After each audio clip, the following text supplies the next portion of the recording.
What's up, everyone? Welcome back to another episode of the Pixelated Echoes. This is episode 39. This is April 6th, 2025. Of course, I'm your host, 3-Bit, and we got another great show for you guys today. It's going to get spicy again today. We've got two spicy shows in a row a little bit, but we're gonna definitely jump into some speculation town. We're gonna talk about all this stuff going on in the gaming industry, so appreciate everyone for checking us out each and every episode.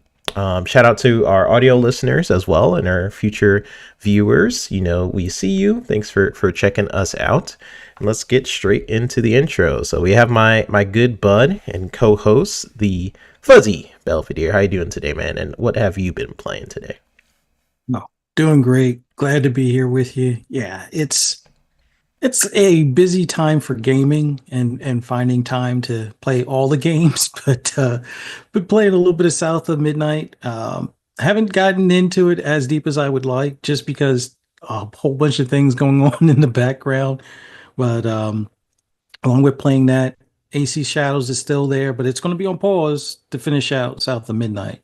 Like what I've played so far, South of Midnight, so it's AC Shadows can wait. I have to double check, but it's got to be 40 plus hours at this point in AC Shadows. Having fun with it. Still playing a little bit of Balatro. I still suck at it. I gotta figure out some of the tricks to getting the most out of the jokers. Like I have a few that are like ×4, and then I have one that randomly does stuff. Sometimes it's plus 20. Other times it's like it feels like it's -4, but it's like only like negative, or it's like 1.5 or something weird. So I gotta get better at that. Yeah. And then Forza Horizon 5.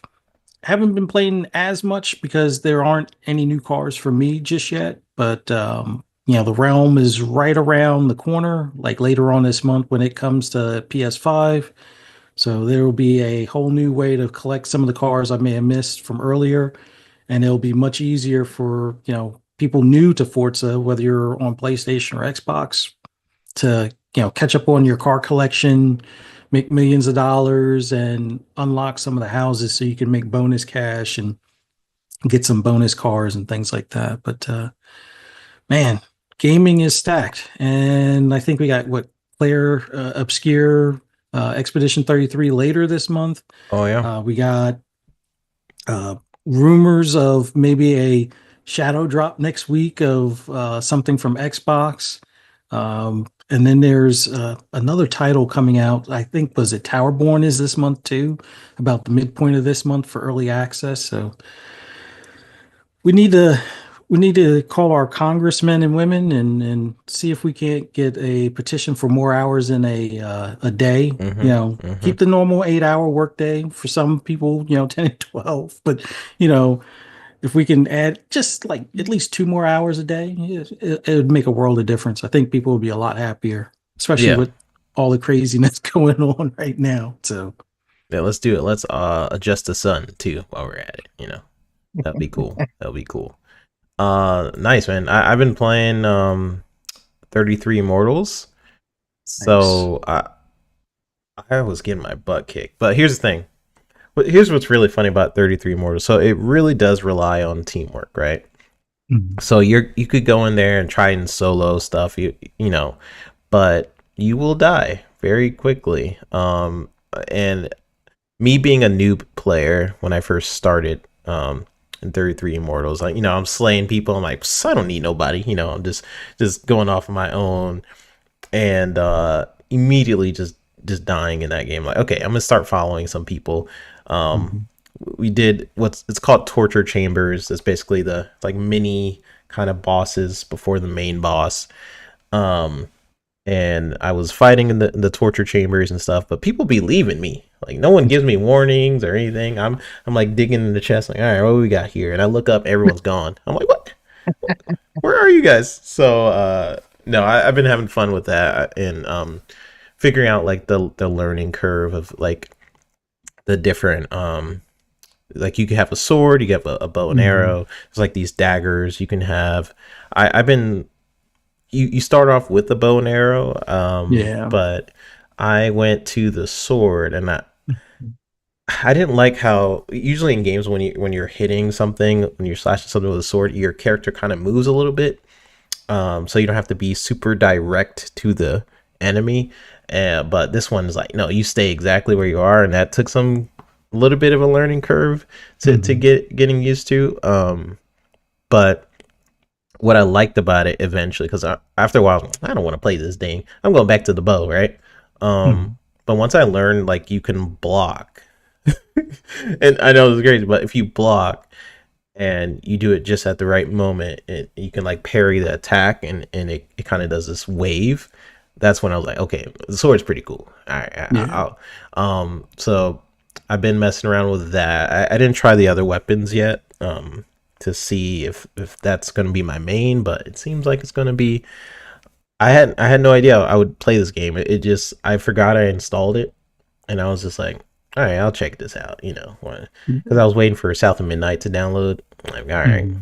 I'll check it out, and I played for hours. I was like, oh dang, this is clicking for me. So really liking that. I've been playing South of Midnight, but we'll kind of go into our impressions later on of what we think about it.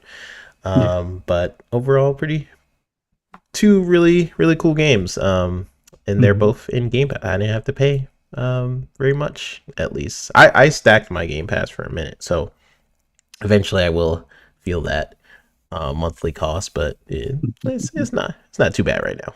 Not too Hmm. bad. But shout out to everybody jumping on in. We got Isaac Hayes, Sappho, Nisa Hauer, Froggy, and Mac and Eastside Vandal. So shout out to y'all, Eastside Vandal. We will talk about South Midnight eventually.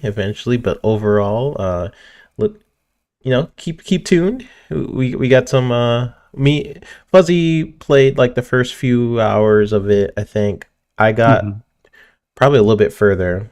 Um, so we're going to see our different perspectives on what we're thinking about it. So let's what, Fuzz, let's jump into that very first topic. So the Asus and Xbox ROG Ally, kind of talking. There's an article you sent me, kind of talking about new chapter in like gaming handhelds and where this sort of branded version of the console is headed. So here's essentially what we know. We know that Asus dropped a teaser for what looks like. I put the video up so you guys can see it. Looks like an Xbox branded version of the ROG Ally, essentially. And Xbox responded directly with, quote, our little robot friend is cooking something up, Hmm. end quote. So yeah, I mean it's real. This isn't really just fan speculation or rumorville anymore. There's the hashtags that said hashtag play all your games, hashtag next level gaming.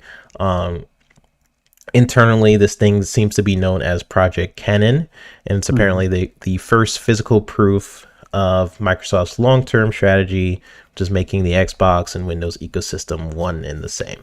Um, so we're talking about a device that can run Windows, but has this sort of more native Xbox UI layered on top. So think like Game Pass, Xbox Storefront, Cloud, all wrapped up in this handheld that still has some full PC flexibility. Um, and yeah, I think this kind of fits into a broader vision that the Xbox is kind of going for. Reports are saying we're about 2 years out from a potential next gen Xbox console in 2027. And part of the plan is to create this unified experience between all these different devices. So this is kind of the stepping stone, and it could. What I find interesting in it, Fuzz, is like this is almost a early look into what Xbox's vision is for their next few consoles. So that's what I think is interesting about it. Yeah. I'm also interested in handhelds right now, and we'll get into the handheld Nintendo Switch 2 after this. But Hmm.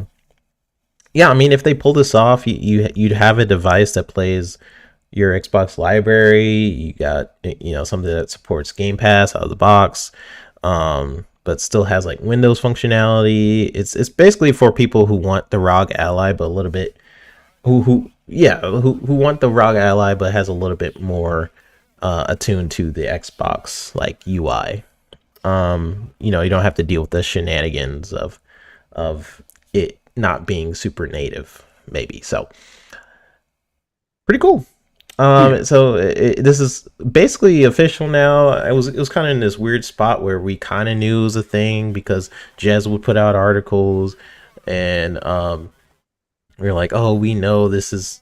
We basically knew it was a thing, but the fact that Xbox is like kind of going out there, and they're making comments now, and I don't know why they don't just be like, hey, this is official, you know, but it pretty much is at this point. So, Fuzz, what are you thinking about? I guess the future with Asus and Xbox ROG Ally kind of combining on these different storefronts and stuff.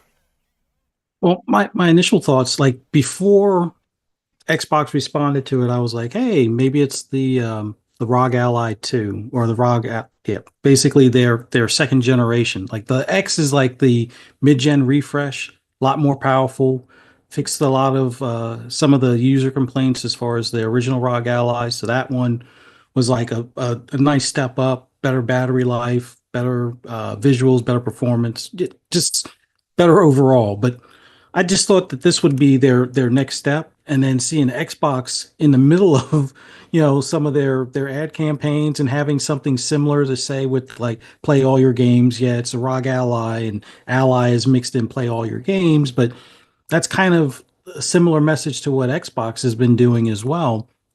And seeing them respond to that post, man, it's going to be interesting to see what this device winds up being overall. If it winds up being on par with like a ROG Ally X or ROG Ally 2, or if it's closer to like an updated ROG Ally X. I think it's leaning more towards like a ROG Ally 2, which at that point we can expect probably a Steam Deck 2 right around the corner. But this is probably one of the better pair ups because you have a popular PC handheld that's already been in the market, and its price appeal to what some users will tell you has been the Windows integration on like that smaller screen. Everything, pretty much works great, but some of the navigating through games can be a little bit tricky because of it being Windows 11, and Windows 11 wasn't ever really designed for like a handheld or a mini screen kind of thing. So that's where it kind of, you know, makes a little less user friendly experience. I mean, some people have hooked them to like hubs where you can hook it to a monitor, or hook a keyboard and mouse, and then it's fine for some of that stuff. But the whole purpose behind it is to really have it in handheld mode. But with Xbox having more of like a an overlay or an operating system that feels familiar to like a Xbox console, with having that power of that ROG Ally, I think that's going to be a game changer, especially for those that may have been on the fence to get one of these in the past, where it's like, oh, do I get a Steam Deck? Do I get a ROG Ally, a Legion Go? I think if they were already a console user and not like a full-fledged PC user, I think this will be that happy medium or that big, dipping the toe in the water kind of deal where it'll feel like you're on a console, but it'll have all the capabilities of a mini PC, let's just say. And I just want to know when the pre-order date is and whatnot. And I'm pretty sure there's, a topic we'll get into a little bit later might, douse some of those hopes or whatever. But in the meantime, I'm definitely looking forward to this device because I've enjoyed my Steam Deck. I haven't run into a wall just yet. Like I have it where I can do my Game Pass stuff.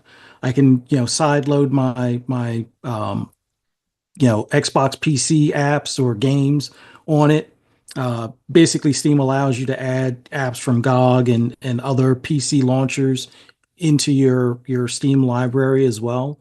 But with the way the Xbox is doing it, it'll be almost the same thing where you can add your Steam library stuff into your Xbox library, which is going to be one of the coolest things as far as access to multiple libraries on one device. But this would be my direct replacement for my Steam Deck that I currently have because I have a launch LCD Steam Deck. I didn't even do the OLED update because I made the decision I wouldn't do OLED if they're going to probably have a Steam Deck 2, which I'm hoping from start it's a OLED and they don't do like Nintendo and still do an LCD on their next gen or next iteration of the Steam Deck. But yeah, the potential of this, the excitement for this is high. It's just I want to know when that pre-order date is about or coming into be and when it will launch. Like I, I know Xbox and ROG probably don't have it in them, especially considering how popular Nintendo is, but it would be kind of cool if the announcement for pre-orders is next week sometime and maybe the release date or launch date is before June 9th or June 5th or whatever it is to kind of beat the Switch 2 to the punch. I know Yeah. it's probably not the same exact customer, but it would be cool to have that Xbox ROG Ally in hand before I could, get a Switch in hand kind of thing. So we'll see. Yeah, yeah, that would be pretty cool if they could beat Nintendo's to the punch a little bit. In terms of like the specs, I seen on the screen it was like 120 hertz and stuff like that. Mhm. What was the rumored, I guess, battery life, screen size? Like, do they have that stuff up yet, or is it still kind of being built in a way? Do you know?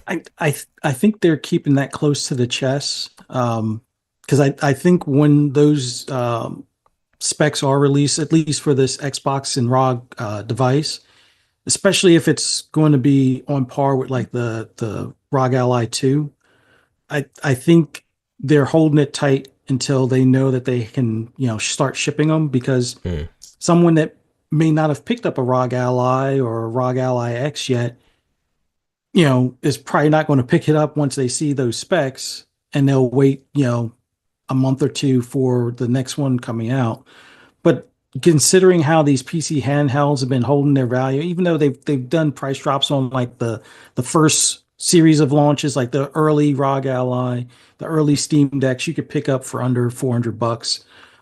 Some of them launched as high as like 650 range Yeah. when they came out, but you can pick those up for under 400. Open box ones, used ones, some people are selling for as low as like 250 to 300 range. So um, I think this next one is going to be a big enough step up. I don't know what the battery life is going to be like, but they have been making strides from the ROG Ally to the Ally X. So I would assume they're going to make even more strides on the battery for this next one. Screen size, they could probably keep it the same screen size as the Ally X Mhm. without, too too many complaints or anything like that. But I think chip wise, this thing has got to be like Z2 Extreme um, level, if not Z3. If that's like the next chipset that they're going to be putting in these handhelds, but I have to believe it's going to be a nice bump from what the Ally and the Ally X, or even what you'll see in like the Steam Deck until the Steam Deck 2 comes out, type of deal.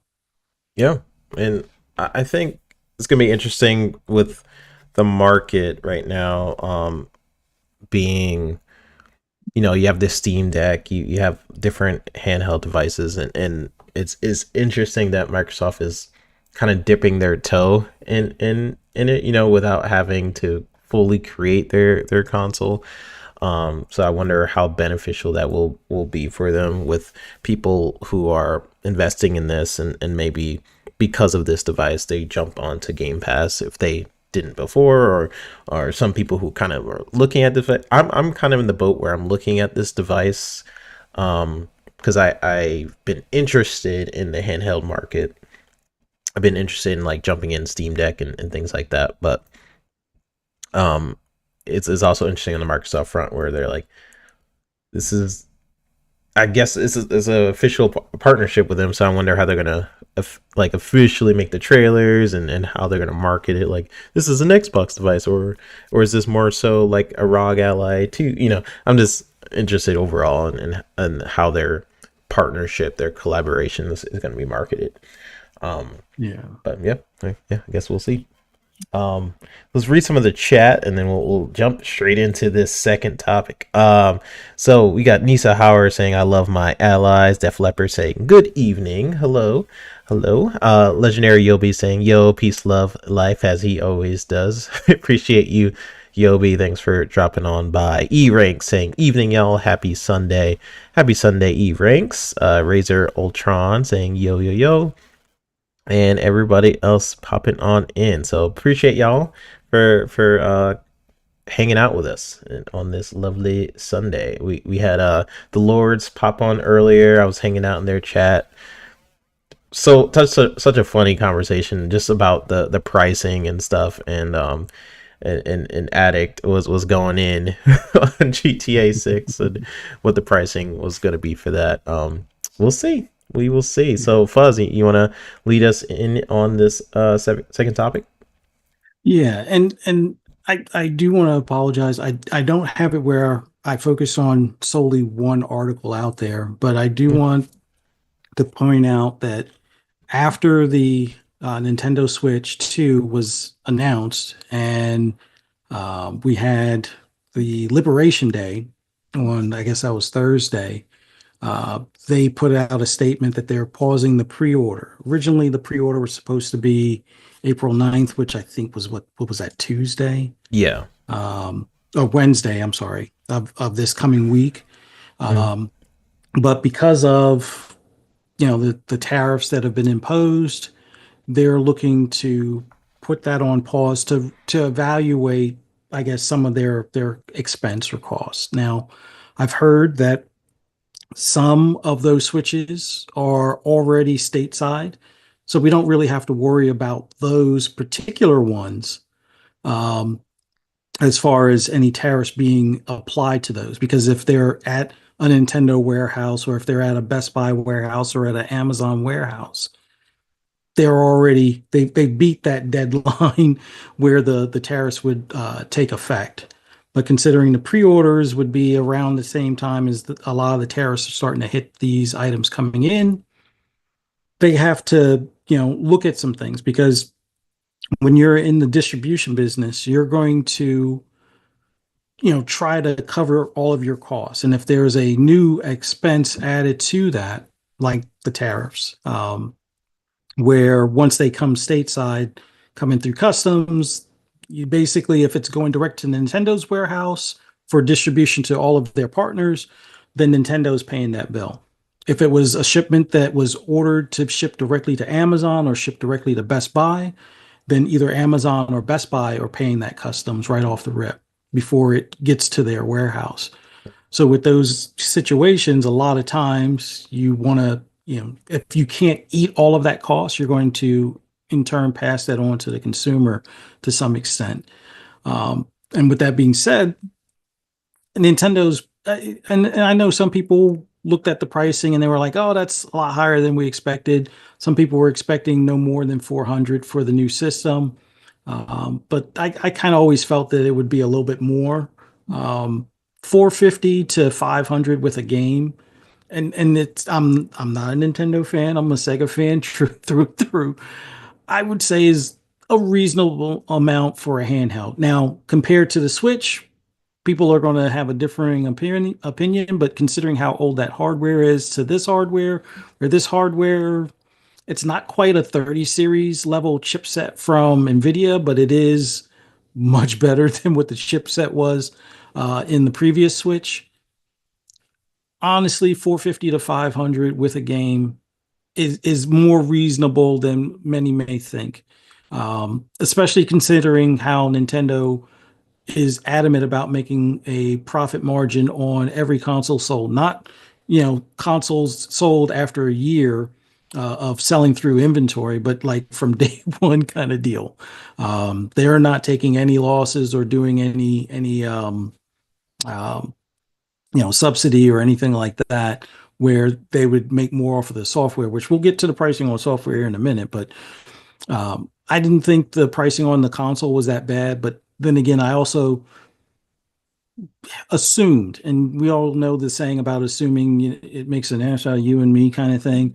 Mm. I assumed that they probably anticipated some tariffs, and maybe bump things up, 20, 30, maybe even $40, give or take, to kind of compensate or cover for that. So that way they could come out looking like the good guys when, if the tariffs were, not as stringent or as high, they could come out and say, "Oh, we're eating the costs, and look at us, we're the good guys," and people would eat it up and cheer and be doing parades for them instead of calling them out now.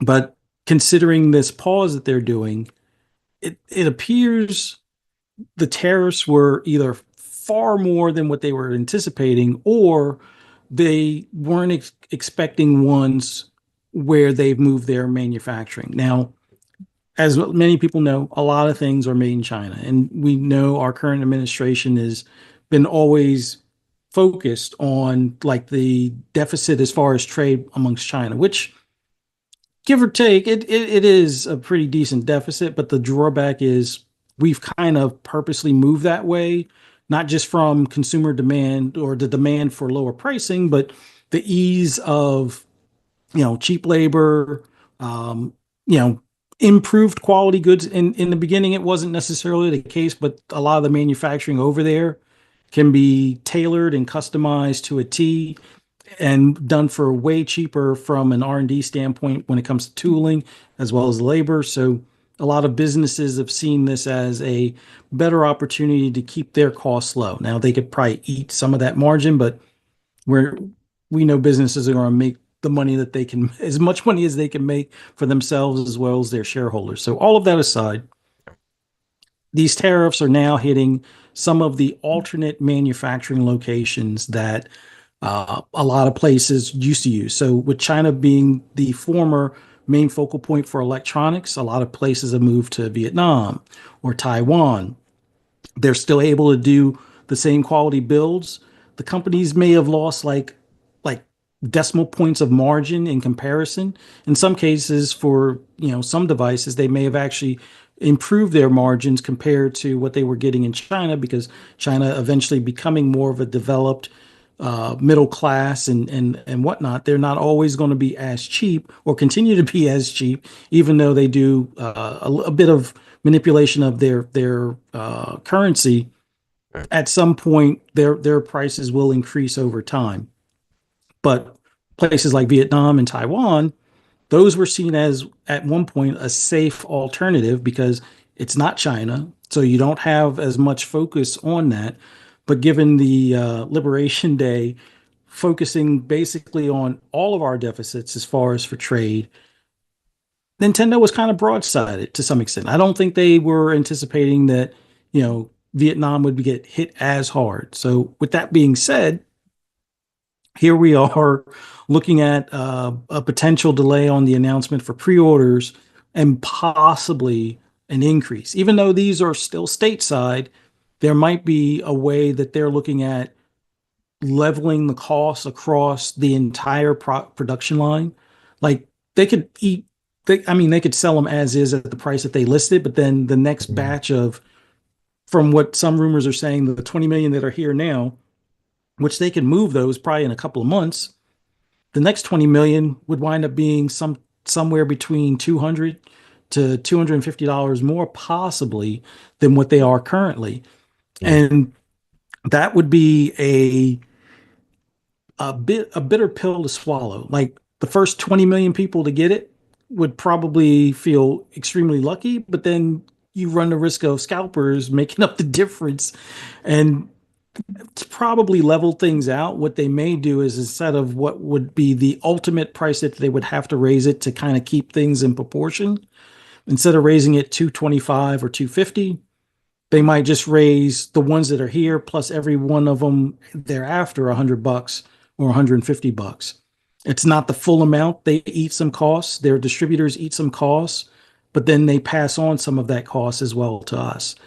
And that's not necessarily going to go well amongst Nintendo fans or electronic consumers in general, but that might be the lesser blow to our wallets in that regard. But we'll see what Nintendo does. But with all of that being said, with all of the, I guess, fear and anticipation of that 450 to 500, skyrocketing possibly before we even get scalpers in the mix. What are your thoughts of, you know, Nintendo raising the prices, which some people found egregious to begin with, possibly another $100 or even as far as another $200? What are your thoughts, 3-bit? Yeah, it's tricky, right? Because they have started something. Nintendo being the first platform holder to push game prices up to $80. You guys really think Rockstar is not going to charge 80 now for GTA 6? Like, you really think Sony's going to hold the line at $70 when Sony historically was one of the first few platform holders to push it over like the first time? Like, this is most likely going to shift uh the prices of like we're basically possibly going to see a domino effect being placed on the gaming industry board. So that part sucks because with $70 games, I'm already like barely buying those $70 games. I kind of wait to for it to drop to a 60 or a 50. So that's just me, but I think it's almost locking other platform holders to be more comfortable to price things higher. So that's the sucky part. If you are looking forward to games, you know, not being that price, it's probably not going to happen. And then there's also, the I think there's two sides of this. I think there's the tariff side that you mentioned, where the Trump administration is imposing the 34% import tariff on electronic goods, which coming out of China. So of course that's going to affect some things, not a small number, but you also have like some people saying like they're not they are increasing, or they're putting in that cost within the console. Some people are saying they're not. It's mostly, in my opinion, it's mostly passed on to the consumers regardless. So I think overall it does kind of suck, especially like physical games. To me, it doesn't make sense that the physical games are now going to 90, right? So if like $80 is already a lot, but most people are buying games digitally anyway, so it's almost like you're punishing people twofold with the physical versions of games already almost being, kind of knocked down, because digital is now the new wave for a lot of gamers. And then on top of that, a lot of physical games nowadays are just licenses to the digital.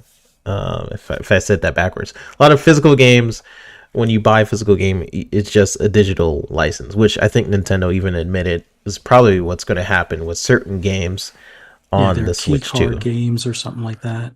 Yeah. So what is the point of getting the more expensive version if it's basically just a digital version anyways, so it just really feels greedy in a lot of ways. We know that, um you know a lot of things are happening in the US right now. We're getting penguins that are getting taxed, in different islands and things like that.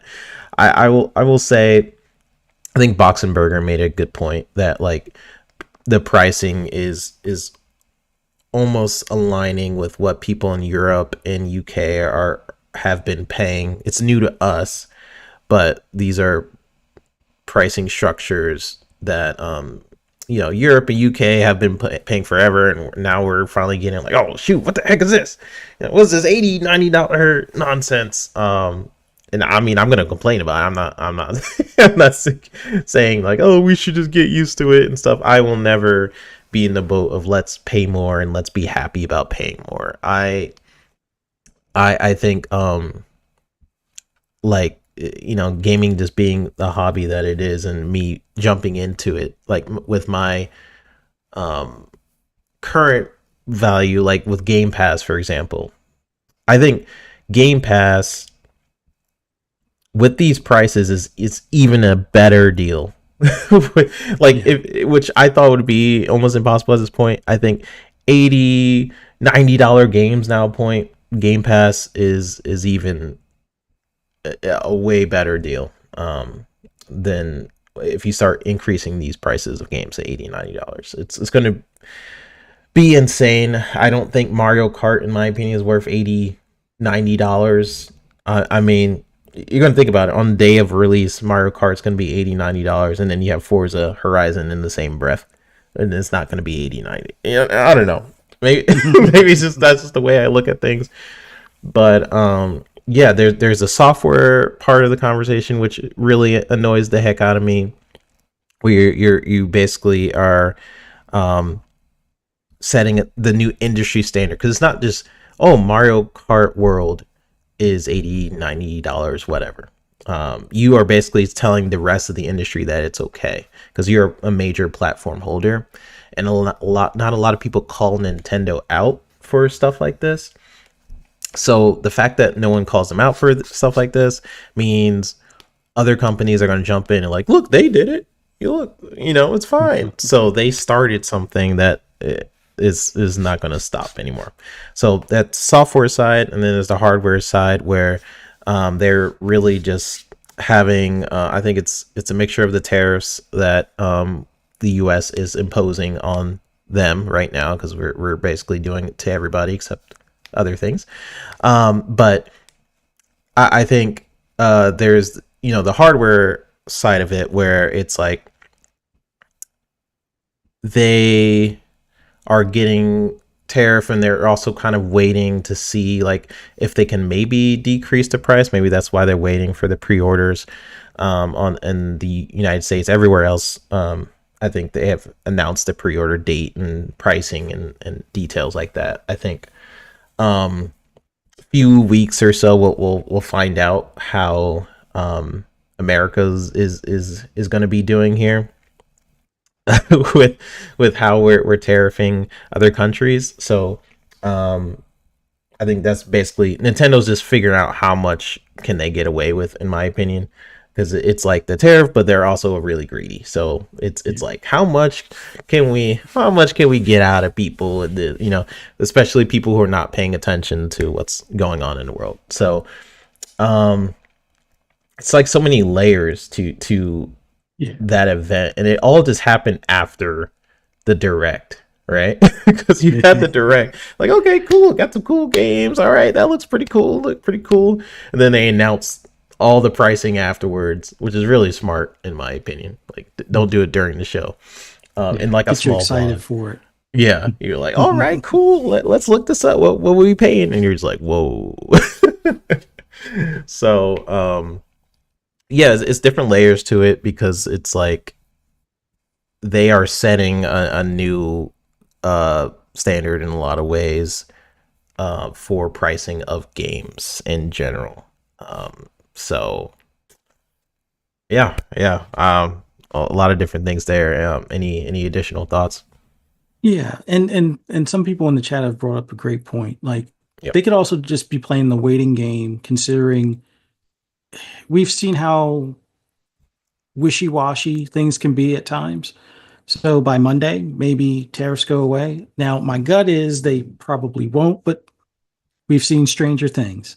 Um, and it could be a matter of, either China, well, China's already doing the retaliatory stuff, but since these devices are made in Vietnam, and I think Vietnam has already reached out to the administration. So there could be deals to be had. So the tariffs, by the time this product is ready to be pre-ordered or shipped, could, go away or receive an exception, or, it could be greatly reduced. So I don't want to create panic just yet. Let's get to the June 5th, or I think it was June 5th release date.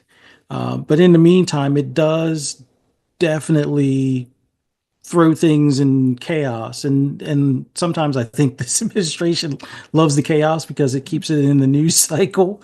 But aside from that, if third party games wind up being in that same price point, now some of them will still say 60. Like, I expect Dust Bloods, considering how Mm. Elden Ring didn't go to the 70. Maybe Dustblood stays at 60. I don't know if they release all the pricing on all the games, but if that one stays 60, that winds up being an awesome win. Ooh, excuse me, for Nintendo fans at that point. But if you start seeing things like Madden or NBA 2K or WWE 2K, being 80, then that gives a bigger advantage to the device we were talking about earlier with the Xbox ROG Ally kind of deal, because that would more than likely get the PC version, which will look better, play better, better visuals, smoother, operation and everything, and it will probably be less. So it it's going to be a tricky time for Nintendo. Although I do want to say, when it comes to the physical games being $10 more, I'm kind of on board with that. Although I don't like the 80 and 90 price points myself. Although I do wish they were more detailed on their game share, which I'll get to in a minute. But the 80 and 90 for digital versus physical makes sense. Like, I'm surprised the other two platforms didn't start doing that, because considering how large of a percentage of people buy games digitally, yes, there are quite a few that still do physical copies, but I'm surprised they didn't, because of the, like, it's almost like you're still causing them to go through this assembly line process of a more antiquated piece of media. I'm surprised that Xbox, well, not as much Xbox, but more so PlayStation, didn't see a way to find uh, a way to charge an extra $5 or $10 for physical copies in their regard, because they've been trying to get everybody to do digital, because especially with PlayStation, because that locks you to their ecosystem. Once you go all digital, good luck trying to, change to another platform, because all of your stuff is stuck to that other platform. If you at least do physical, you could sell it, trade it, maybe get the other platform version of it and things like that and recoup some of your money. But digital, there's no selling or trading a digital per se. Exactly. Yeah. So you're locked in. But when it comes to the $80 price point on some of the games for Nintendo, at least for digital, I'm hoping we're not having another Xbox One DRM moment. And let me explain about that. Like, everybody was against the DRM always online. Well, I wouldn't say everybody, but the majority, the louder voices, and even the news media were against it. Come to find out, we would have been able to sell and trade our digital games, kind of like what you can do on the Switch. So I wish they would go into more depth as far as that game share, because from everything that they've said, it only appears to be local. But if they can have it where it's beyond local sharing, to be able to share the four consoles, the one you're playing on and three friends, is something that the other two can't do right now. And me personally, I'd be willing to pay the 80 if it means I'm getting four licenses or up to four licenses out of a title. Not saying that I want games on the other platforms to go to 80, but if we're getting dual entitlement across the board on PlayStation, let's say, or any of the third parties, no matter what, and I get a PC and a console version all the time, or I can game share to, up to two or three other consoles. So me and my wife can play, or me and my sons can play. Hey, I'll be fine with that. But let's hear them out and or start pressing that question. Hey, if I'm on Wi-Fi on vacation, do they all have to be connected? Can two of the consoles be at home while two of them are on vacation and we all play that same game still? Or is it only when we're at the home Wi-Fi, or we're all on the same Wi-Fi at the hotel or something like that? Is that the only time I can share up to four consoles? As if it is, 80 sucks. Yeah. But we need to, if they're going to charge more, we need to get more. And that's, I think, what we need to start demanding. I mean, it would be nice to demand a lower price, but these companies are, stubborn. So I think it's more along the lines of, if we can get extra licenses or dual entitlement stuff, I think that would be the nice alternative to the 80. But outside of that, I can't, I don't want 2K or not 2K, but Take Two in general getting the bright idea. 80 is our new base price. No, Like, no. I mean, I I could already don't see want them be like, "Ooh, let's go," you know, that. that meme where the guy's like, you know, Hmm. let's take two right now. Um, Yeah. let's read some comments. You guys are definitely getting some uh great conversations. I'm glad everyone here is being super respectful and just sustain what you guys think. So I appreciate y'all. Um, Calorie basically he said in 2019 proposed 25% tariff on video game consoles. Microsoft, Sony, Nintendo jointly lobbied against this. They succeeded in getting an exemption, delaying tariffs on console. And he later iterated that saying the big three can go lobby and get video games exempted again. I hope so. I know it's it's interesting because you know there's parts. It's more so like hardware parts now. So we'll see. I know that Nintendo has a deal with Nvidia chips, and where they manufacture that. I don't completely know how that works, but I would hope that that can happen again. Prince Yeah. Green says Game Pass price went up because people are panicking after the $80 game price increase. So now the price for Game Pass went up by 50%. I mean, not yet. So, Well, the Game or Pass, like your Microsoft rewards points, they were doing that mid-February and it kicks in. It was before any of this Liberation Day stuff. yeah, It was supposed to change from I think a month was supposed to be 12,000 points originally, and I think by midpoint this month it goes to 17,000. But that was notified as early as like early February or something like that. So it sucks because they stopped doing the 3 month thing for a while, and then I just saw the 3 month thing after I did 3 or 4 individual months. So I'm like pissed that I spent like an extra thousand Microsoft rewards points on each one of those. But yeah, yeah, it is what it is at this point. yeah, yeah. Um, and and like this is making headline news. Like I put up this thing on CNBC. They basically talk about pre-orders for Nintendo Switch 2 in the US will not start April 9th, 2025 in order to assess the potential impact of tariffs and evolving market conditions. Nintendo will update timing at a later date. The launch date of June 5th, 2025 is unchanged. So I think they're just waiting to see how the Trump administration's tariffs are going to affect the rest of different markets and if they can get exemption for video games as well. But we'll see. We'll see what ends up happening. We got Razer Ultron saying, I'm sure many companies and industries are currently lobbying for exemptions from tariffs.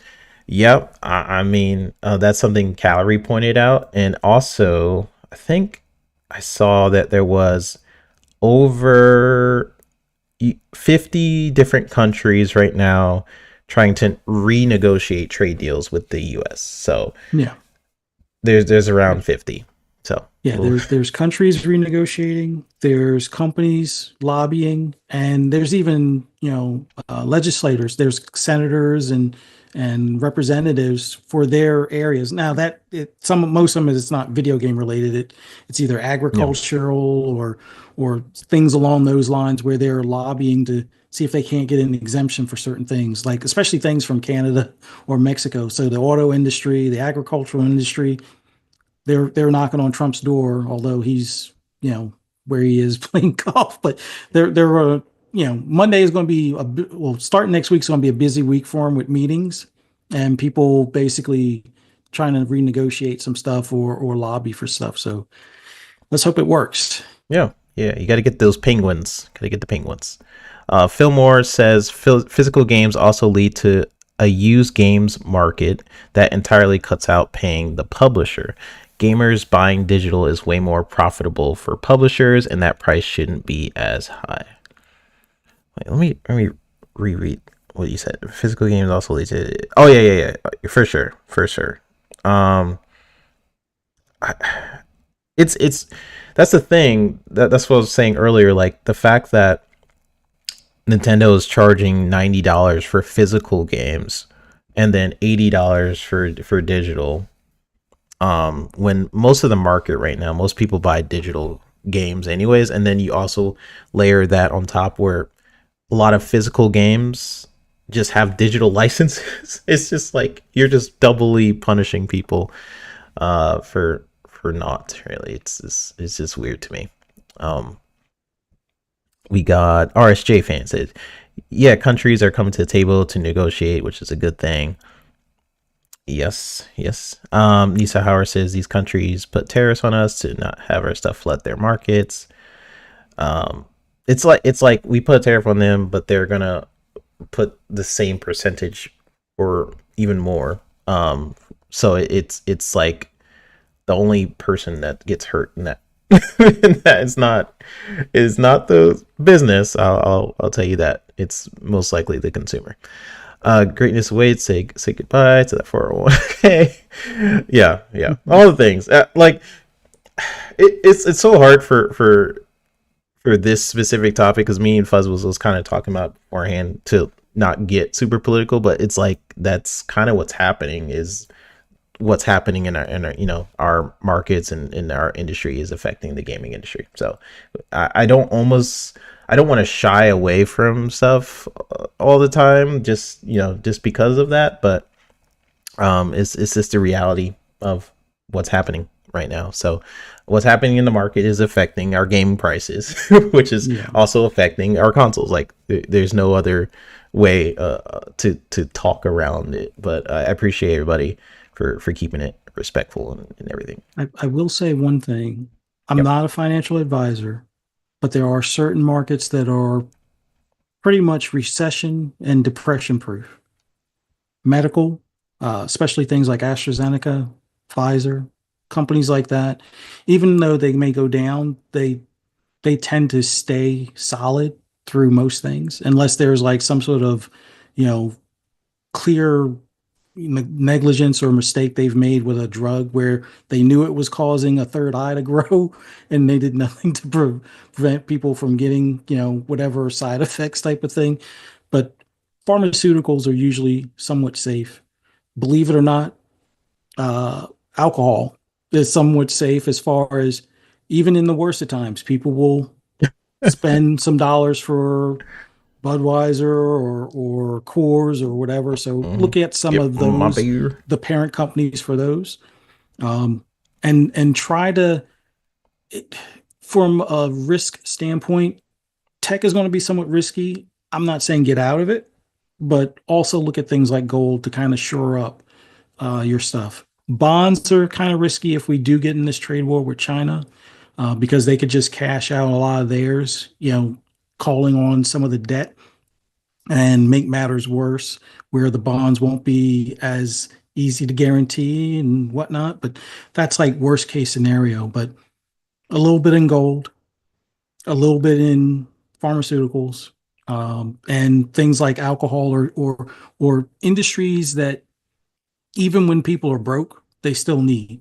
That's the best way to look at it. And if you can do some changes into that, you'll weather the storm. If the storm is just a couple of weeks, it probably won't matter. But if the storm is longer, where a year or so we're still talking about this, yeah, those are the things to take a look at. For sure. Yeah. Um, we also had something I want to dive into because you kind of mentioned different games, like Mario Kart World and stuff like that. We had different things pop up during the Nintendo Direct. We had Donkey Kong Bonanza. We of course had the prices, and we had different things like we had the announcement of Mario Kart World. Sorry, I'm going through all the announcements right now. So they started off the show with Mario Kart World, where they announced the game would be more so open world, having some elements kind of inspired by Forza Horizon. Let's be honest, it's some Forza Horizon elements in this Mario Kart World. They then announced Fuzz like the game chat where you can finally talk with friends online. Also, I love during this section that this is such a big feature for Nintendo to announce. Like wow, you can finally talk to your friends online. It's like wow. but the I did think the game screen sharing feature is pretty cool. It's basically like Discord and some other PC apps. Yeah. Um, though it was like clearly running at some crazy lower frame rates, but the fact that it's built into the system is pretty cool because Xbox or Sony doesn't have that, like the screen sharing party chat type thing going on. So I thought that was pretty dang cool. They then talked about game share, which is kind of like the feature on It Takes Two, where one person owns the game. Mhm. That's basically what you were hinting on. You're Yeah. able to share that copy with someone else, which is it's cool. I want to see how that works. I think they mentioned you're able to not only share with three different systems, but I want to see do like what Fuzz was saying. Do they have to be connected to the same Wi-Fi, or is it fine if it's sort of disconnected? Oh wait, hold on. We got Mav jumping on in now. I gotta change some Yeah. stuff. Hello, Mav. What up? On, I'm fixing my stuff. All right, How's it cool. going, guys? Going good. Going good. All right, let me get your guys' windows all situated. Uh, we are talking about Nintendo-ness, Mav. All the Nintendo-ness. All right, there you go. Oh boy, Nintendo. Yeah, $80. Nice. Yeah, Fun. let's play more. That's $80 is rookie numbers. Let's actually bump it up. Let's go to 100. 180. Let's just 180. jump. Let's just jump to next level stuff here. Yeah, yeah. Why not? It's worth it. Yeah, why not? They can. let's keep going up. Let's keep going up. They can do it, right? I mean, why not? At this It's point. worth it. Like goodness gracious. So I'm just talking about all the stuff that they had there. So they had the game share, which is pretty cool. They jumped onto stuff like the game tour, which is basically like the Astrobot of the system. It's like a demo sort of game that displays the features of the console. They mentioned some updates for Super Mario Party, and then they had Jamboree TV, I think is how you say it, where you can use your webcam to try and win with Bowser being like the judge. Which it kind of looked like a fun party game. I would play that. I don't see that going wrong at all with people using their webcam. By the way. Wow. And did you mention the demo game that you're talking about? You have to pay for? Yeah. Oh yeah. We didn't, no, we haven't talked about that one yet. But yeah. So, isn't yeah. it like, is it $15 or is it $10 or something like that? It's $6. It's like, bro, the tutorial isn't even free. Like goodness gracious. So yeah, that was that was the highlights, I guess, for me. Like you had the game share, the game tour, you had Mario Kart World. I did really like Donkey Kong Bonanza. I think that looked really fun. I like the destruction elements where he's like, I think it's on the screen right now, actually. Oh no, that's Split Fiction. But he basically was able to like dive into the dirt and stuff like that. So it had some fun stuff in the game show for sure. But Mav, we're gonna get back to the tariff conversation and stuff, but I just want to highlight some of the stuff that happened in the direct. What was your overall thoughts of stuff that happened in the direct? Yeah, they had me and then they lost me. I mean, the device I thought was good. I thought they did a lot of the stuff that I was hoping. I thought the size of the screen was good. I thought the overall talk about it's 1080p and 120 hertz on the screen, and then you're going to be able to output the 4K, which we had talked about on FSP last week because of those rumors that it wouldn't even be capable of outputting 4K, and I was like, Yeah, that's ridiculous if that's the case, but that turned out to be BS, right? So as far as all of that stuff, I was like, hey, yes, they got me. Yeah, finally I can play Nintendo games on a actual TV, and they are visible without having to have corrective lenses on, and I was super happy about that. So I wasn't super impressed with the first party games that they showed. I was hoping they would have more. Apparently they might have some more down the road that they could end up showcasing as well. But yeah, it would have been nice if they had some more IP or some other things besides Donkey Kong and Mario Kart, yeah, but other than that, I thought overall like the presentation was pretty solid. The device looked good. I was like, okay, I'm down for this, you know. Then they lost me after the fact. Yeah. When we started finding out about the prices of games that they are going to be charging I think it was for really digital smart of them games. to do that later, Oh yeah. That's not not something during we the want to show. promote during the show, yeah, Yeah. whatsoever.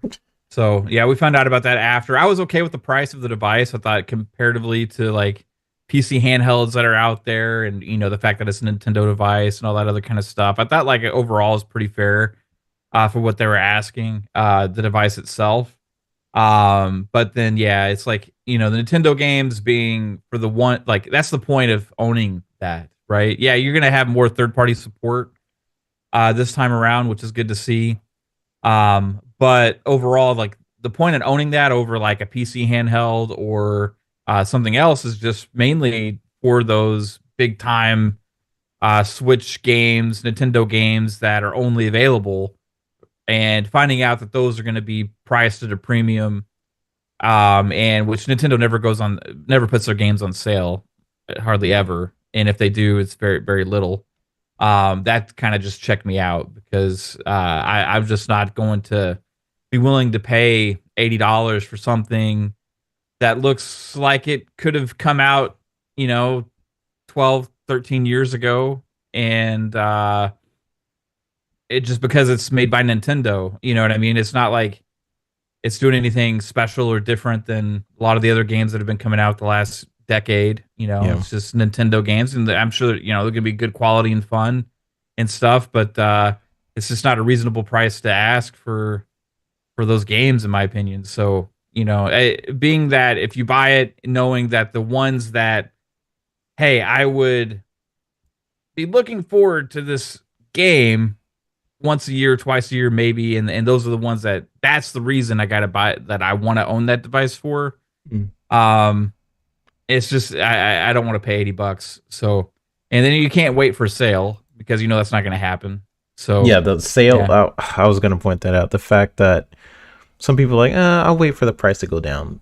It never goes down. yeah, the Nintendo Almost. games don't go down. So what if they Yeah. price them at 80, it'll be That, 85 years from then. yeah. You know what I mean? It's just the way it goes, right? And yeah, that kind of checked me out on it, and I'll maybe I'll revisit it later if the entire industry ends up doing the same thing or something. At that point, maybe I'll revisit it then.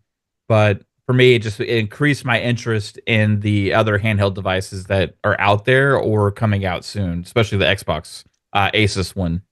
Yeah. So yeah, I see Mac in the chat says yeah, it's not a PC device. I know it's not, but it's still a handheld gaming device that is dockable.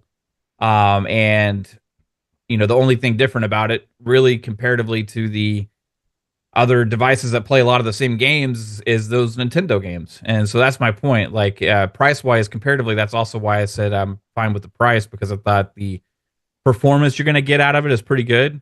You know, for what they're asking on the Yeah. device It itself. surprised me. But the overall of the games, yeah, check me out on that. No, thank you. Won't be supporting that at all. And if anybody else wants to, and they feel like, hey, it's worth it, $80 for a game that that you're excited for, and you're fine with that. Hey, cool, kudos to you. No issues with anybody that wants to play those games and is excited to get the device for the price that they're asking for the games and all that kind of stuff. That's you got to kind of just vote with what you think and what you want, right? For me, that's the that was the knife in the back, and that's where I'm just gonna say no at that point. They almost had me, Yeah. man. It was super They close. they almost had me too.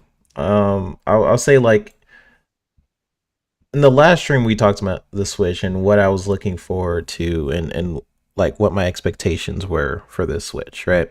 And I was saying like if it's somewhat of the power to the PS4 or somewhat around that range, has decent resolution, some sort of upscaling, like is I don't want any more blurry uh tiled grass on my games. And based on just what I've seen, like the screen is a decent size. It's 7.9. It's bigger than the Steam Deck. They had 1080p resolution, which is up from the original Switch, which I think was 720p, right? So it's like technically sharper than the Steam Deck. It has like a 4K output docked at the docked at 60 FPS, I think. Yeah, like some games will even be able to do 4K 60. Yeah, So yeah. So I was like, cool, man. Yeah, that's I thought that was awesome. that's stuff like I had very bare minimum expectations on that front of like what they were going to offer like graphically, but it's pretty up there with like what I wanted, like expectation wise out of the console itself. Now we get into like the other stuff, like the services, the fact that they're I mean, I'm glad they did it with like the game chat, where they're like, now you can talk with your friends and stuff like that. But making it this big thing was just really funny to me because like, it should have already been doing that. But what is new out of that, I guess, what is the ability to like game share with your friends. So I guess it's outside of a traditional party chat that's on Xbox or on Sony where you're just talking with your friends. Now you could share your games, so that was pretty cool. Just thinking of that, like the highlights before I go on this rant about their prices, like the fact that like I guess the one game that stood out for me because I don't really care too much about Mario Kart is the Donkey Kong game. It just looked interesting to me. Every other game, I'm like, I don't need a whole system for this game. Like I've played Mario, like I kind of get it at this point. But those were like the highlights for me. The highlights for me was like some of the specs was better than I was expecting. See what I did there. And then the game share I thought was pretty cool. Like the game chat was cool. Awesome. Those are the highlights for me. Then you get into like the shady stuff with like the pricing structure, and Nintendo just seems to be very just greedy a lot of the time. I mean, they've always been greedy, but now it's just like being very extra greedy, especially with like Game Tour. Like you mentioned when you came in here, Math, like the fact that if you're doing something to promote your console, right? You're promoting the features of said console, and then you're like, well, we could do that, but if you want to buy this tutorial, you have to buy the tutorial for one, which is just crazy to me. Like you have a whole thing that's dedicated to showcasing your console's capabilities, and then it doesn't even come with the console, or you have to pay $6 just to access it. And then on top of that, physical copies of games you're going to charge $90. And some of those games are basically licenses to the digital version, so it's like, why even buy the physical copies at that point? And then you're basically setting this standard, which I really hope the rest of the industry is really nice to nice to people at this point, but it's probably not going to happen. I think we can expect, I don't want to say it out loud, but I think, GTA 6, all these other games that is about to come out, if Nintendo's doing it, then they will feel more justified. It's always one. It's like one person that starts it, and other companies feel more justified in increasing their prices. Like, how many quotes have we seen from the Take-Two CEO talking about how games should be more because of how long people are on the game, or he's had some quotes like that. I can't remember the exact He had one where he's like, oh, we should be charging by the hour. Yeah, stuff it's like that. And I was like, what? So I think I mean, especially comparative to Nintendo games, as far as like budgets and everything going out there, like if Nintendo can do it, you're gonna see some of the other companies that have those guaranteed games that are just gonna sell no matter what, start trying to push the boundaries too. And that's why I think it's important for consumers to like speak up about that stuff when it happens, because it's not a necessity. It's like I tried to explain this on Ultimate the other night about like the difference between like a actual physical product that is a that is a good that has a specific manufacturing cost to manufacture the specific item versus a production cost that's kind of like set in stone, and then doesn't change depending on how many copies you sell. So the price that they're charging is going to be a gamble to try and get the most return on investment. Like it's setting pricing for digital goods like that, especially, is always going to be like, okay, well, we price it less, we might get more customers, but make a little bit less per copy sold, or if you sell um, at a higher price, you might have a little bit less customers, but you make more per copy sold. And what's your ultimate return on investment? How is raising the price going to affect your sales? All that kind of stuff, and they're just gambling with the fact that they can do it. They don't need to. It's been proven this past gen that some of the companies that have put their games at 70 early this generation didn't sell as much as they had hoped. Whereas games like Elden Ring that released at 60 ended up selling like crazy. And guess what happened with the publisher and their stocks at their Elden Ring came out. I mean, it just shot through the roof at that point. Like, so there's different metrics and different ways that these companies can look at it. And it's just Nintendo saying like, hey, we're Nintendo. Maybe we're gonna have less people buying these games at launch because there's gonna be less devices out there and they're exclusive. So we're gonna go ahead and put them at 80 because we can, and then well, that'll kind of adjust the market, and eventually everybody will get used to that. And let's hope they do, and we'll see. I mean, if everybody had spoken up and caused an outcry and stopped buying games when they turned to $70, the companies would have adjusted back down to 60. Didn't happen. Yeah.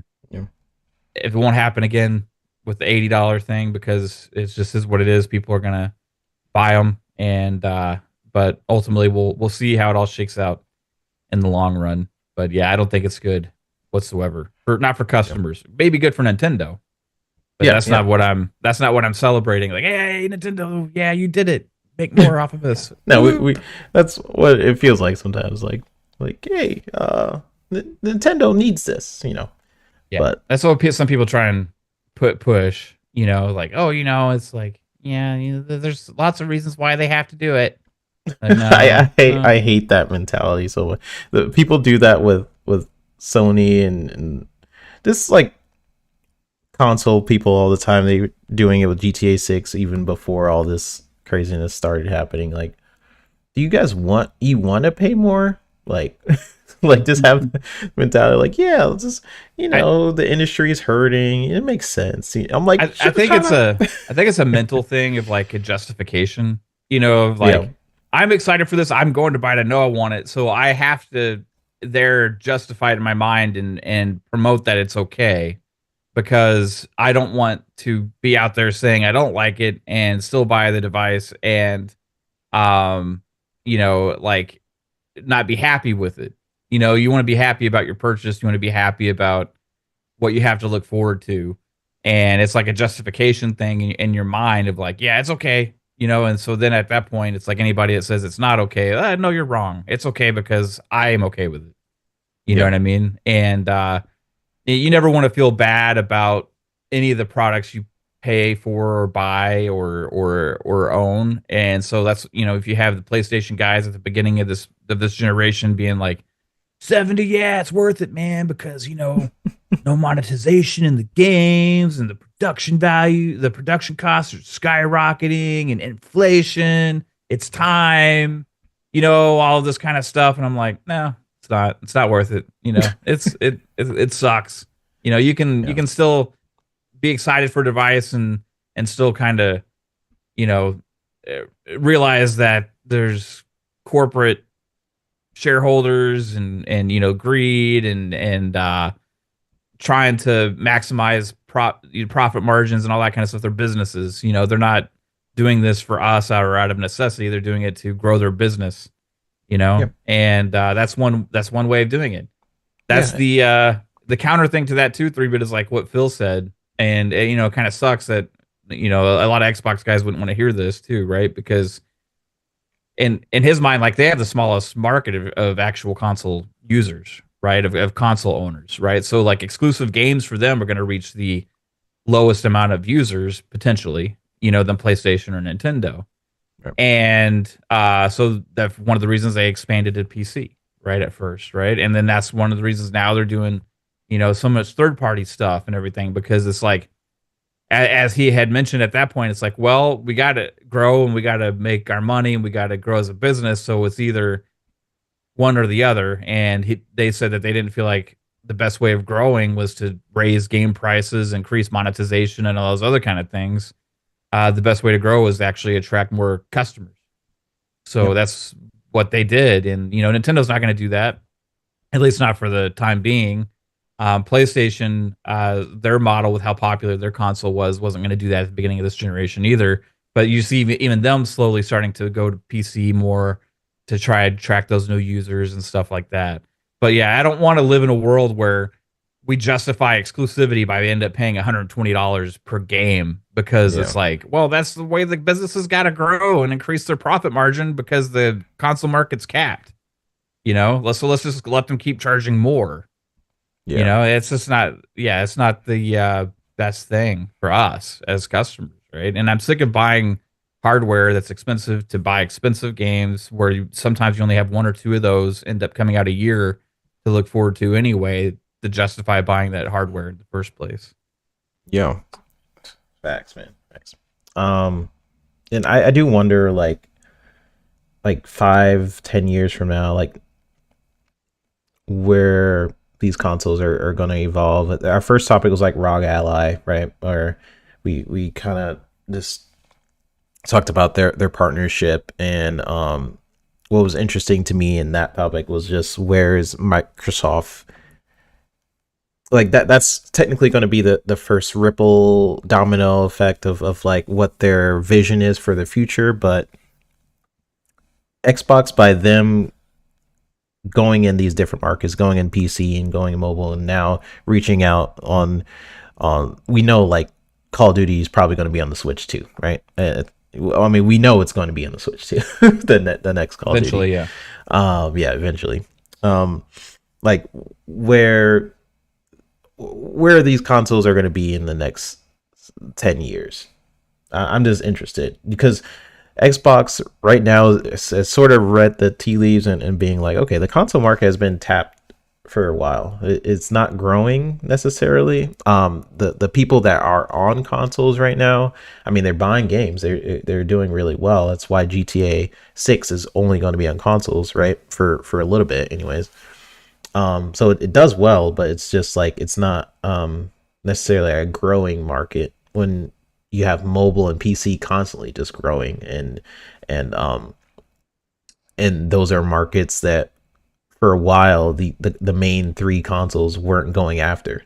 They were basically just like, we're just going to stick to our ecosystem and hope the PC people come to us, or hope that the mobile people come to us if we make these type of games or something like that. Or like what we've learned over time is no, they're going to stay there. A lot of people are going to stay in their own ecosystems as well on console. Like a lot of people who are on PlayStation, they're sticking to PlayStation. A lot of people are on Nintendo Switch, they're sticking to Nintendo. That's their market. That's the ecosystem that they vibe with. And I think Xbox has seen that over time. Like, well, we can definitely hurt our hardcore base by just being like, here are games everywhere. But at the same time, you are accessing people who would have never gone on your console. Even if you made like an amazing game, if you made like 10 out of 10, Starfield 2, Forza, whatever, could have made it amazing game, people still wouldn't have gone to your console. So I guess that's the sad part.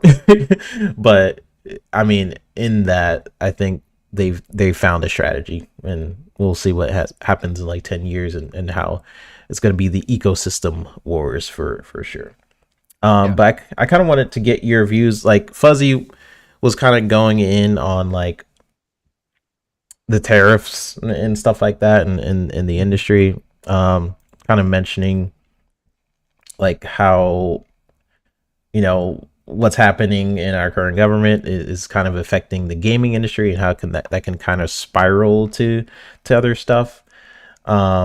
just wanted to get your views on that essentially.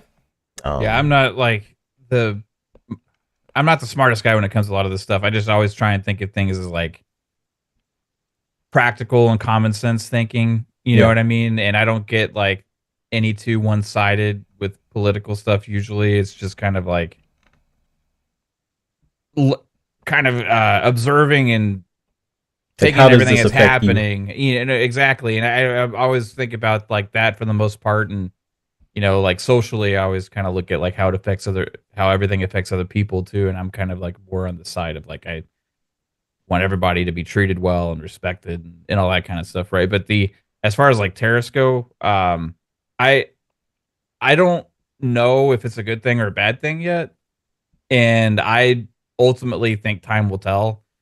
But what I've seen so far from how things have gone with that stuff is there's been tariffs put in place, there's been negotiations, they're removed, right? Tariffs put in place, negotiations, they're removed. And that's happened numerous times with tons of different countries and stuff already Yeah. in the last few months, right? So anything that's announced today, I don't know for sure how it's going to affect anything in the future. And I don't think anybody really does, including Nintendo Yeah, and I think or that's what any of Nintendo is kind of waiting the on. car industry is out there promoting sales because tariffs are coming and all these different things, right? I think right now it's too early to tell. Obviously, like the point of it in the first place was negotiations, right? And if we'll see what countries come to the table and start negotiating, we'll see if U.S. ends up starting to back down on some of those because of pressure from businesses in the U.S. as well. So like there's tons of factors at play with all of this stuff, and right now it seems like currently right now bad because everybody like freaking out, but I just don't know long term if it's going to end up affecting things, end up being better,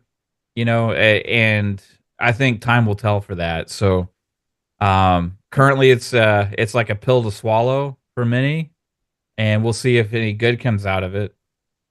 Yeah, we'll But see. Like yeah, don't like know. Nintendo, they had their statements on the screen. Like, yeah, I mean, I agree with Matt. But we'll see what ends up happening. Yeah, economy stuff is tricky, man, because it's like there's so much at stake with other countries and our businesses doing business with them, and then there's stuff with other countries doing business with our businesses and our resources and stuff like that too. And like when it comes down to like production on things, most stuff is not made in the United States. Yeah, So obviously, it's going to have a huge impact right now, right? yeah, But if there is negotiations that happen, then it could end up improving things. I don't know. I hope so because otherwise it's just going to suck for everybody for a very long time. So yeah. I gotta have the wishful thinking, Some and some I hope. would I would hope so that the current administration would be smart enough that if they realize everything is not going to back down and it's just tanking the economy because of everything and the cost for everybody goes up on every single thing that we ever could need to buy and that nothing is budging, that they would reverse course on that due to pressure from um, their own side from Well, Calorie mentioned politics. like Also, like there's a lot of things at stake with this. So I don't yeah, know. so something Calorie mentioned was like before they negotiated as like Microsoft, Sony, Nintendo negotiated the tariffs. Like what was it, Fuzz? It was like they weren't able. They Well, they were it exempt was or something it like was that. the first administration. They banded together to get consoles excluded, and Mm, there were certain exemptions in the first administration or the first term for Trump. So hopefully, a lot of these businesses can do similar things. Yeah, they got exemptions yeah, in the past. So Yeah, there that happens uh from time to time with this stuff as yeah. well. So it's We'll see. possible. we'll see. It depends on the pressures from the businesses and also the people. Like I think if enough people talk about it and be like, "Hey, this sucks," especially, I mean, gamers, you know, gamers could be very outspoken. So complain about it yeah, you enough. got a bunch of people like, "Oh, what the hell, man? I can't buy my kid a Switch because you need to reverse court. I voted for you, man. Now I can't even afford to get a Switch. They canceled my Switch pre-order was canceled. This isn't great." Yeah, yeah. So that's all it takes. We'll A couple of see. those. I don't know. So yeah, I guess we'll see. They did mention like a lot of people started talking about this. This is Dust Bloods. I want to get you guys' views on Dust Blood. So I don't know how to say his name, but Miyazaki kind of just displayed his brand new game, Dust Bloods, as people were waiting for Bloodborne for many years. He basically, I guess it's been rumored that him and Sony haven't had the best time during the Bloodborne development. I don't know what is true, what isn't true, but for a while, a lot of fans have been waiting for a Bloodborne remake, something Bloodborne, anything Bloodborne, right? And Miyazaki basically came out on the Nintendo Dev Direct and was like, I'm gonna make basically a Bloodborne, but it's on the Switch 2 exclusively, and it's called Dust Bloods. So, just wanted to get your guys' view on it. Is that a game you guys are looking forward to? Do you think Miyazaki did basically a fu to other fans, Bloodborne fans? Like, what do you think, Mav? I'll go to you first. It looks like Bloodborne 2. I'm surprised that they didn't do Bloodborne 2. They said they didn't have time to do Bloodborne 2, probably because they were already making Bloodborne 2 for Nintendo. It was interesting to see. Obviously they're excited to be able to put their games on the Switch devices now, and in a lot of third-party companies, you saw show up support at that show, and I think you're going to see more at a later show as well. Yeah. Right? Be like, yes, finally we could sell all these Nintendo heads, and we could, hey, guess what? We're going to be able to charge 80 over there. Hell yeah, man, let's go. So you got a lot of excitement from third-party publishers now.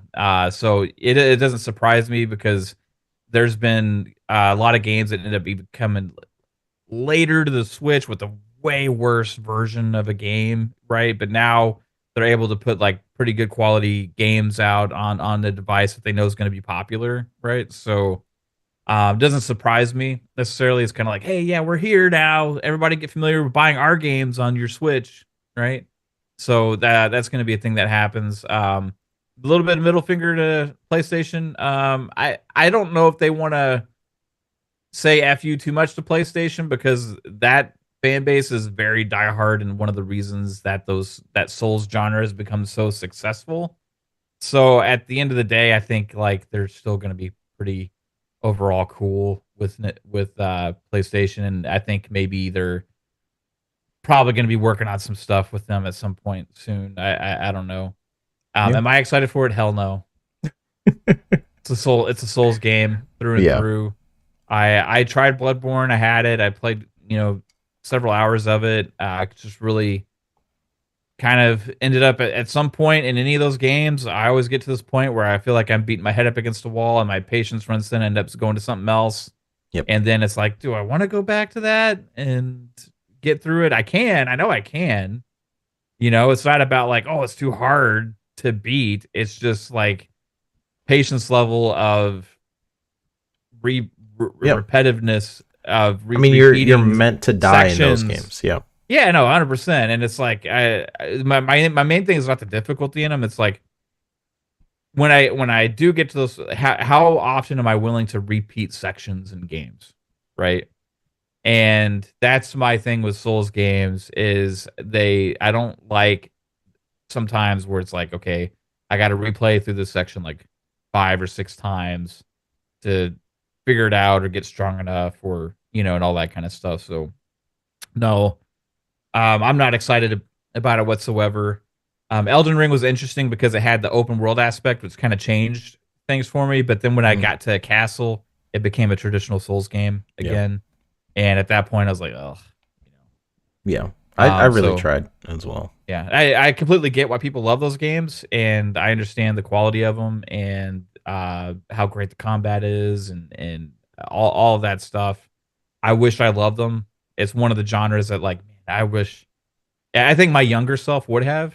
I think if my like 21, 22-year old self or whatever would have been like, "Oh, I'm a Souls game master, man. I freaking love Souls games." Yeah, I would have been all on board with that, right? But now I just don't have the time or patience for a lot of Yeah. these kind of games. Yeah. I mean, I'm basically with you. I tried many times, but Bloodborne was the one where I connected with the most, probably. If I were to pick one Souls like Dusk game, Bloods. Oh, but Bloodborne. Okay. Yeah, yeah, yeah. yeah. Sorry, Dust. One of those. Fuzz. What did you think about Dust Bloods, man? I'm not the greatest Souls player. I wind up getting frustrated for making stupid mistakes. Like I'll make it past like the first, maybe the second boss. Third boss kicks my butt. All right, I got to go back to him. But then I'm usually rushing, like, oh, I should be able to get through these ads, like no problem. And then I'll do something stupid and get killed by one of the ads leading up to that third boss. And it's like, oh, I dropped my stuff, so now I can't get the stuff that I was going to try to pick up before, and that's when I start getting frustrated. So it's like it looks cool, but it's not my type of game. On the Bloodborne front, I guess this is the best way for From Software to tell PlayStation fans you're not asking loud enough if you want a Bloodborne 2. Like, could it be a middle finger? Yeah, possibly, but I think it's also because the running joke before was it didn't sell well enough on PS5. Yeah. Um, I think it reached like 2 million, which isn't bad, but that wasn't what I guess they were hoping for. I think they were probably hoping for 5 million. And since that didn't happen, you know, good luck getting a sequel. Now we'll see how well it does on Switch too. If they do well beyond 2 million, if they do well beyond 5 million, sorry, PlayStation fans, you better get that Switch too if you ever want, continuation of Bloodborne kind of stuff or an equivalent thereof. But yeah, I think it's more of them showing that you're not asking loud enough, or showing enough interest that Sony's comfortable in knowing that 5 million plus players will buy a Bloodborne 2. Yeah. But Yeah. I we'll think it see. depends on like what the publishing agreement or how much they're willing to pay for these games to be exclusive for their platforms also, right? Yeah. Like Bloodborne, I think as successful and as popular as it is, sold like 7 million something, I think, on PlayStation. It is one Mm. of the top games for a while.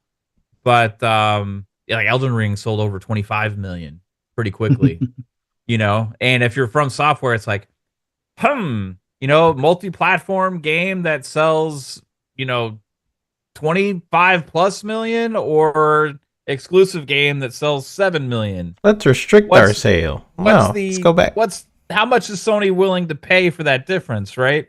Whereas on Nintendo, I think you're trying to like create this new fan base of their games and properties as well. So you're kind of maybe like, oh look, and like, hey, we're excited to be able to do some kind of a new partnership finally with Nintendo. Mhm. And like you saw also they're putting Elden Ring there too. You know Yeah. what I Yeah. mean? So I think really there, I think it's kind of like an investment in the future for that platform. And they're going to be releasing probably the next big multi-plat games on the Switch as well as PlayStation and Xbox. But we said this numerous times. It's like how much is are they going to be willing to pay for exclusivity, or because the cost of the exclusivity deals from these games that are guaranteed big time sellers is going to go up. Square Enix backed out on it. Um, Bandai Namco is probably asking for a lot more than they would have in the past, right? Mhm. Black Abyss And or Pearl Abyss or something. yeah, they refuse to do it as well, right? So I think there's more at play with that kind of stuff. you know. Whereas like Nintendo, it's like they're gonna want to test the waters too. I think to see like, okay, how much can we get on sales on a Nintendo exclusive, right? Because we haven't really done that before yet, and the production cost on that game probably wouldn't be anywhere near as much as like an Elden Ring or something as well. Yeah. So, but yeah, I don't see many more. Maybe I'll have some occasionally, but I don't see many more FromSoft exclusives on PlayStation as much as there used to be in the past. That's why I think PlayStation's going to these other companies that you keep seeing, like Lost Soul Aside. Then you have like the Phantom Blade Zero, and you Mhm. have I think there's another one too this year that they have, and they're like going to the other companies. You know, it's like, well, if we can't get the Mac Daddy of them all with FromSoft, you know, we're gonna go do deals with other companies that can make games like this too. You know, Yeah. so yeah, it's interesting to keep an eye on, but I am curious how well that game does on Nintendo. Yeah. I'm curious how many Switch 2s are gonna sell at the gates. That too. I'm really interested Like in. how quickly will they hit 30, 40 million, you know, in sales? Will it take 2 years, 3 years, you know, like I, I think it's going to let- sell out. less? if tariffs are rolled back, negotiations happen, I think they do 20 million in this year before this year is out. If tariffs become a factor and let's say the price goes up $100 or $200, I think they're lucky if they do 8 million this year. Like, I mean, yeah, the more expensive something is, the less it's gonna sell. That's Yeah. right. just usually the case. You know what I mean? Especially when it comes to consoles. Yeah. Yep. So yeah, But we're gonna find out, man. It's gonna be interesting. Yep. yeah, 20 million is, I think, a safe bet considering how popular the first Switch was. And this being an improvement in every way, Yeah. a little more expensive overall, but given the times compared to PC handhelds, I think that crowd will buy it in droves. So I do think there's a lot of people that are still gonna be content with their Switch though. yeah, Like I love it for the kids, you know, like a lot of the parents are like they're fine with this thing. You know what I mean? Because it's like their handheld that they're happy with, and they have all this Mhm. huge library on it, and it's like they'll want to get this new device to buy the one game that they can't play for $80. You know, Yeah, that's $450 to go get that system. So like, especially for these families that have multiple switches, like you're not going to necessarily go and get tons of new ones. I mean, maybe some will, but at that point, you know, it is. I think there's going to be a transition period. Mhm. The Switch was a new device. It was a new kind of device, right? The Switch 2 isn't a new kind of device. It's a Right. iteration on an existing thing. So you're having to transition a very happy market into the next evolution of it. Yeah. That's more expensive, Mhm. which can be a hurdle. Yeah, it's going to be exciting. There's going to be a lot of people dive in day one. It's going to sell out like crazy, but will it continue that same momentum for the couple years afterwards? I think it's going to be very dependent on the games that they announce for it. That's like, hey, you have to play this game, right? Yeah, And we'll see how many of those they end up having to move people over because it won't be the third parties because third parties are Yeah. everywhere else. You know, they're yeah, just and finally they might getting the even be third cheaper. parties. Right. And the other factor to this too, something else that exists now that didn't exist at the beginning of the Switch generation, was the Steam Decks, was these PC handhelds and all this other kind of stuff. So even though that's not going to capture a large part of the market, a large part of the Switch market, even if it eats in a couple million, 3 or 4 million of consumers that are like, oh, my kids actually are more interested in this PC handheld than the Switch, or like I am as an adult, I'm more interested in that than the Switch because for Mhm. my handheld gaming, because it offers me better deals, it offers me more options, right? Better performance, all those kind of things. It's like if those sell, if that market continues to grow, and that will eat in somewhat to the Switch market, even if it's just a small amount, it's not going to be, you know, that's not something Nintendo wants to see for sure, right? Yeah. A Steam Deck 2 when it gets announced, if it, you know, that would be a very popular device, I think. Yeah. So yeah, it's interesting to see how I don't in the long run, I don't know if the Switch 2 will be as successful as the Switch. I mean, Probably not, but I do think it's gonna sell out immediately. But like you were saying, Mav, the momentum part, that's what I'm curious in because this one is backwards compatible, so a lot of people are still going to not be incentivized to move yet. I mean, we've seen that with people on the PS4 right now. They're still chilling on the PS4 or the Xbox One, and there hasn't been that thing to want to move people over. But I think once Nintendo has that, like, game that you have to have and it's only on the Switch too, maybe it's like a Smash Bros sequel or something like that, would really get people super excited. I mean, I'm not super attuned to the Nintendo fan base, so I don't know if any one of those games was a system seller for them. For me, Donkey it Kong wasn't. isn't, you know. Yeah, I mean, it was cool to see, but I wouldn't buy a Switch 2 for Donkey Kong, Yeah, but I mean, I think the Mario Kart. There's enough Mario Kart fans that will, for Mario Kart World. yeah. But I don't know. Yeah, that's the thing. Yeah, I don't you need know. a Zelda. You need a traditional Mario, like a Mario World game. You need like some. I mean, if they brought some of the other IPs back, it would have been really cool to see too. Um, Metroid Prime 4 is between both. So Mhm. like you don't have to have a Switch 2 to play Metroid Prime 4, even if it plays better on the Switch 2. I think the Pokemon game is also the newer one's going to be between the both as well.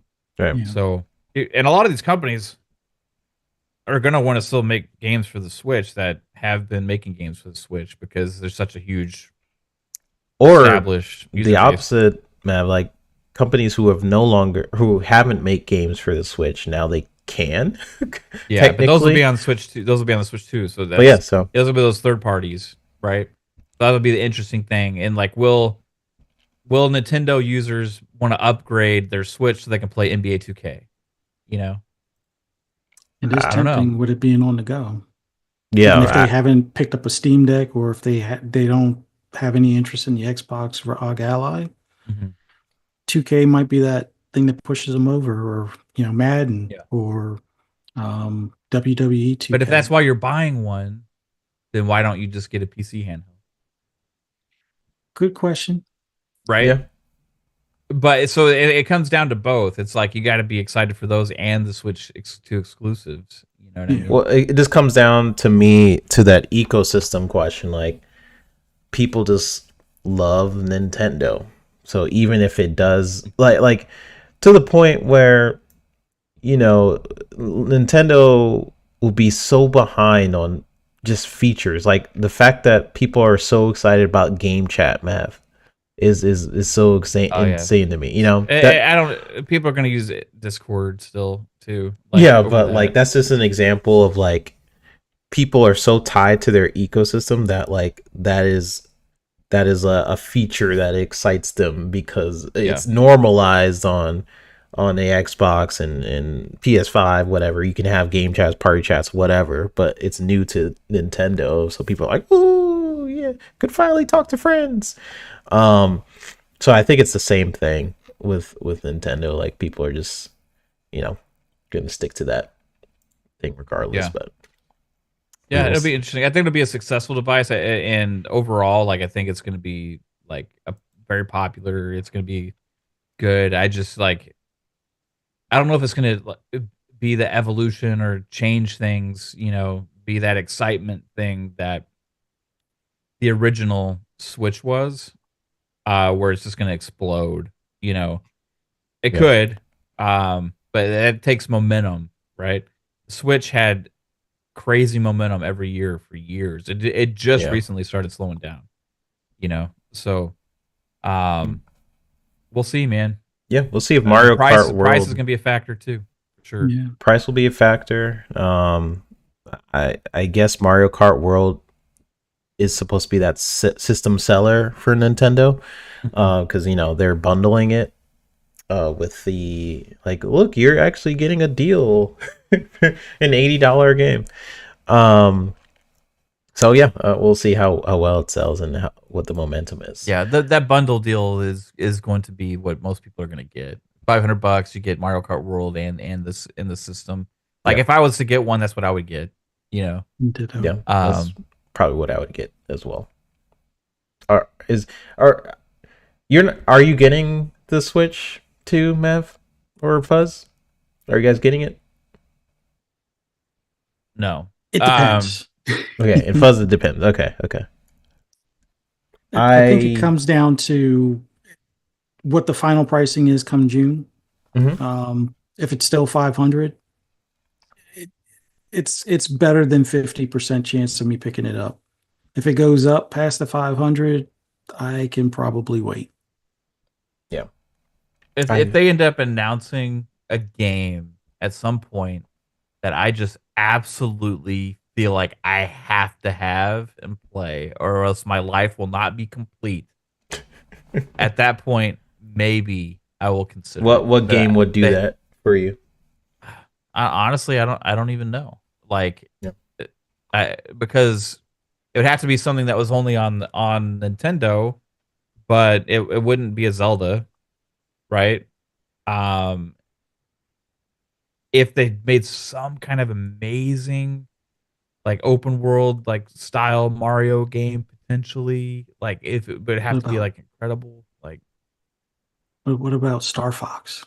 Yeah, like it would take like an amazing Star Fox, like F-Zero, like coming back in a big way. Like, I mean, it's stuff that captures some of the stuff that I loved back in the day from Nintendo, but brought in an amazing new way. It would take some announcements like that. Metroid Prime doesn't do it for me. Like, it just looks like it looks okay. You know, it doesn't. Yeah. It's not screaming that, oh my god, I can't wait for this. You know, because that's the reason that I would need one is to play whatever game that is, and I'm anticipating it would that whatever that game is would end up being $80 also, right? I am so not it would buying. Have to be something really, really, really exciting and amazing to get me to feel the need to buy one. Yeah. Other than that, let's say like maybe my daughter ends up going crazy and feeling like she needs one at some point. Then you know, I could cave because I'm a dad, and I'm like, okay, I want to make her happy, you know, get her what she wants, but she doesn't right now have much interest in it. She's not interested in Switch 2 announcement at all. No, she plays on. I mean, she talked a little bit about it. I think there was like a Tamagotchi game or something that they showed or something like that. She was like, "Oh, people are excited about that." But I mean, that's interesting because you know that's her. That's I guess the marketed demographic that they're aiming for. So that's what I was. Yeah, but that same demographic like mostly plays Fortnite, Minecraft, and Roblox. True. You know what I mean? Yeah, they stick to those 4 food groups. And you know, she's 13, almost 14 now. Like she was excited for that Enzoi game or whatever that came out on PC. Like she's spending her time mainly between PC and Xbox, like me. And mobile. She plays like stuff on her phone and she draws a lot and things like that. But like, there's not like a Mario game that gets announced. It's like, oh, I gotta play Mario. You know? Yeah. She'd rather play Roblox, Fortnite, or Minecraft, or one of these other newer games. And she's starting to get into like Baldur's Gate and you know like stuff like that, right? So she was just playing Split Fiction. The last game she played was Split Fiction with her friend, you know. So she would probably be more intrigued actually in a PC handheld than she would a Switch. Honestly. Yep. And that's something. If anything, the Switch 2 announcement. After watching it, I was like, "Cool, yeah, they got me." But then the price thing, and then once they announced the price thing, that increased my interest on the upcoming announcements for new PC handhelds going into the next year. It did the opposite. It did the opposite of making me want to switch after they announced the pricing of the games. Because I mean, my thinking, okay, I'm invested in the Xbox ecosystem, I have Game Pass, right? Right now I'm subscribed to Ubisoft Plus also, right? I have a Steam library, I have an Xbox library. And if I get a Switch, yeah, I have some Switch games, but I don't have an extensive library of Switch games. And like, what am I spending all of that money for unless there's that game that I desperately need, especially one that I'm kind of interested in. I'm not going to pay $80 for something I'm kind of interested in. Right. And for me, it's like if I buy a PC handheld, then I have access to all the storefronts. I can shop for deals. I can take advantage of any sales that come out for all those different ecosystems and stuff. Like, if PlayStation ends up putting their games on Steam, I can play those that way too. You know what I mean? So I can play Xbox, I can play PlayStation, play the PC games, all in handheld mode if I want to. And that has way more value to me than a Switch does, because Mario Kart isn't my world. You know what I mean? I see what you did there. The Mario Kart Yeah. is in your world. Got it. Yeah, that's pretty good. All right, I'm gonna end the poll. I asked people in our chat, are you guys gonna buy a Switch 2? 75% says no, and 25% says yes. So just from our audience, you guys are in a similar boat to us, it looks like. I it's so weird. Like, they did so many things right with the console itself, that I was looking forward to, but then there's just so much crap around it. Like, I'm not like super invested in the Nintendo ecosystem to begin with, so you like really have to, I don't know, like Matt was kind of saying, like that game that can make me like buy a Switch 2 isn't there yet. I think what would do that for me personally would be like another Smash Bros. I love the Smash Bros. Series, so something like that. Or I'm sure it'll look revolutionary. No, it's gonna actually, like Mario Kart World, it could look better. I'm just saying. I think the only difference that I saw just from, I mean, the trailer's playing, so you guys can kind of see it. Let me actually rewind it a little bit. The only difference, if I were to guess, is the sky. Just me just looking at it, the sky boxes. So other than that, it looks like Mario Kart. I can't tell any difference graphically. So I know in the last episode we were talking about, like, with the new specs, like what is Nintendo going to do to push the envelope a little bit with these new specs now that they have it. And now that I'm seeing Mario Kart World, the answer is nothing that I see. Anyway, I think it's going to be exactly the same with maybe some slight improvements, but I think they have their stick of like what people like, and graphically, like, people don't expect a lot from them. So dang. But I really hope in the future they have like some Mario game or something that just pushes it a little bit more. Like, you have more in your box now. Like, I would just like to see, it doesn't, I'm not saying realism or anything like that. I'm just saying, like, pushing the envelope just a little bit more. Just a little bit. But Mario Kart does look fun. The Donkey Kong game that looks fun. There's a new Sonic kart racing coming out soon, right? Mm-hmm. That was announced at, yeah. I must have missed that one. Yeah, was that that at was the show? announced at one? No, not at the Nintendo. It was at a different thing. Oh. Yeah, there's a new Sonic kart racing game coming out. I think that was at the PlayStation or State of Play. Maybe I can't remember which one was Sonic Racing. Or was it that Future the Games thing? Crossworlds.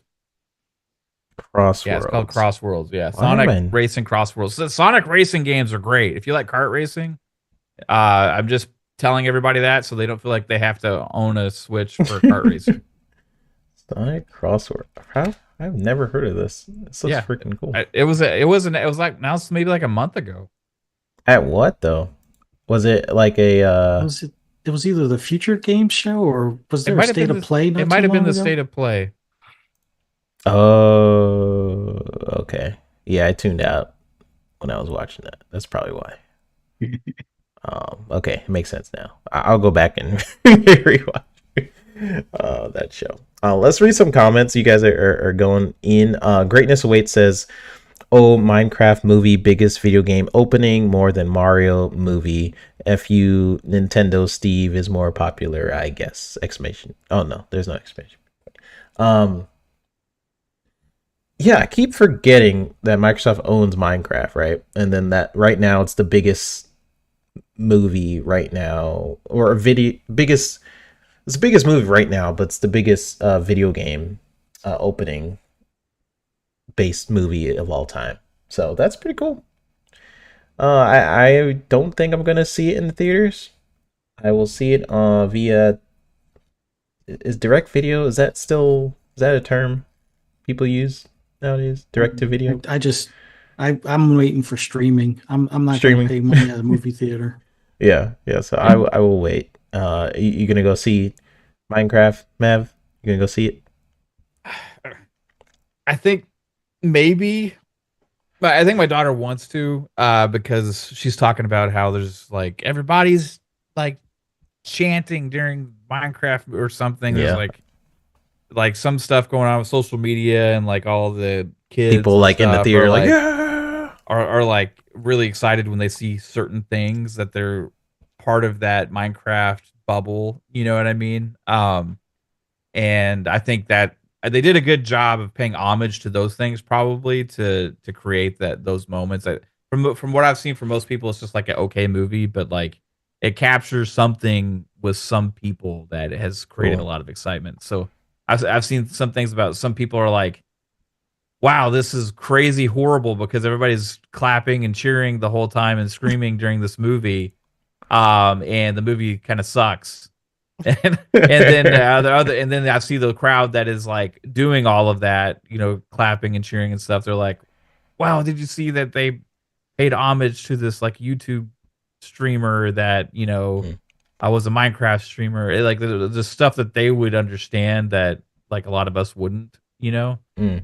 There's a lot of stuff in it supposedly like that. So the stuff I may not get, you know, but overall, like that's I think why she may be interested in seeing it. So it's possible we could go next week, Yeah, I can. if she wants to. Yeah, I mean, I'm gonna watch it. I'm just gonna watch it later on streaming. I Yeah. think. Um, I'm interested in how they're adapting the game to the movie in general. We got Fillmore Pocket saying Nintendo just might find out that Mario isn't speaking to the kids the same way it used to. Nintendo probably should be looking to borrow some of that Minecraft gameplay.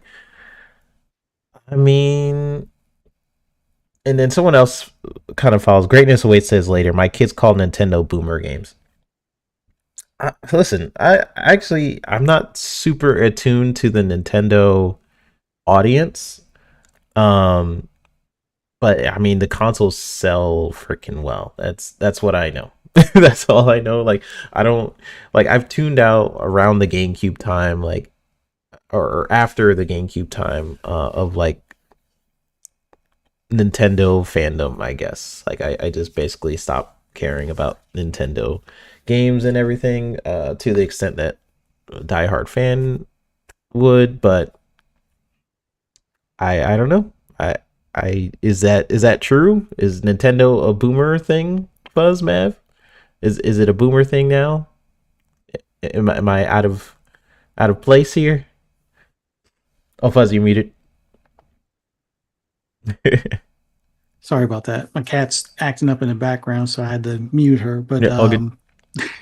no, I don't see it as a boomer thing, but that's probably because we're closer to that boomer age. So kids tend to pick up on things or they change their thoughts on things. Like I well, my kids are kind of more grown now, but I know they would be more in tune with wanting to play Schedule One than anything Mario.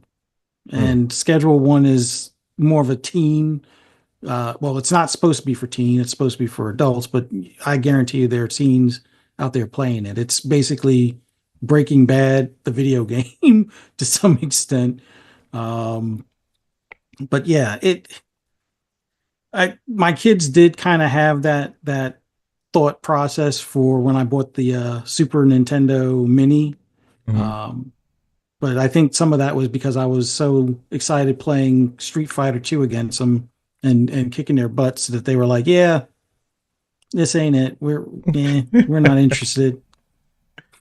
It's funny. Like Sotnus's comment, that Simpsons meme. It's like, "Am I a boomer? No, it's the children who are boomers." Like, is kind of how I'm thinking about it. That's funny. Nisa Howard says all three of my nephews wanted Mario Wonder when it came out, so we're getting like half and half. Like, I think it depends on the household, what you bought your kids when they're little, like what they grew up playing. You yeah, know, if your kid grew up mainly playing on a tablet and iPad and mobile phone, and then they probably graduated more into Fortnite and Roblox and stuff. If you were the one to hand them a Switch when they were little, or a 3DS, and then a Switch or whatever, then they're probably more Nintendo heads, and Pokemon and stuff. yeah, So I think it just depends on kind of what you had, what you gave to them and stuff. And I've tried to get my daughter into Mario and stuff. I had numerous Switches in the house at different times, and they just ended up sitting there. So she just was never super intrigued with Mario stuff or any of that. yeah. She was more in Minecraft and Roblox and Fortnite. It's good party stuff. Like whenever you're going to a friend's house, they usually want to play like a Mario Party or something. But Yeah, um, it just depends, I think, on the house. yeah, I think it's still for kids. But I think the boomer thing plays a part in that a little bit. for sure. Because there's these diehard Nintendo fans online that will defend everything they do, as we've seen with these tariffs and Yeah, everything's happening. So, there is a thing um, to, I think, like it's more likely for parents, a lot of parents like us and our age, to be playing games like Mario Kart, mhm. Smash Bros, stuff like that Yes, with our kids. You know, and I because there's a familiarity there as well. So I think that a passing down kind of thing plays into it a little bit. But for a lot of the parents that had kind of lost their own love affair with Nintendo, I think probably that passed down to the kids also. mm, yeah.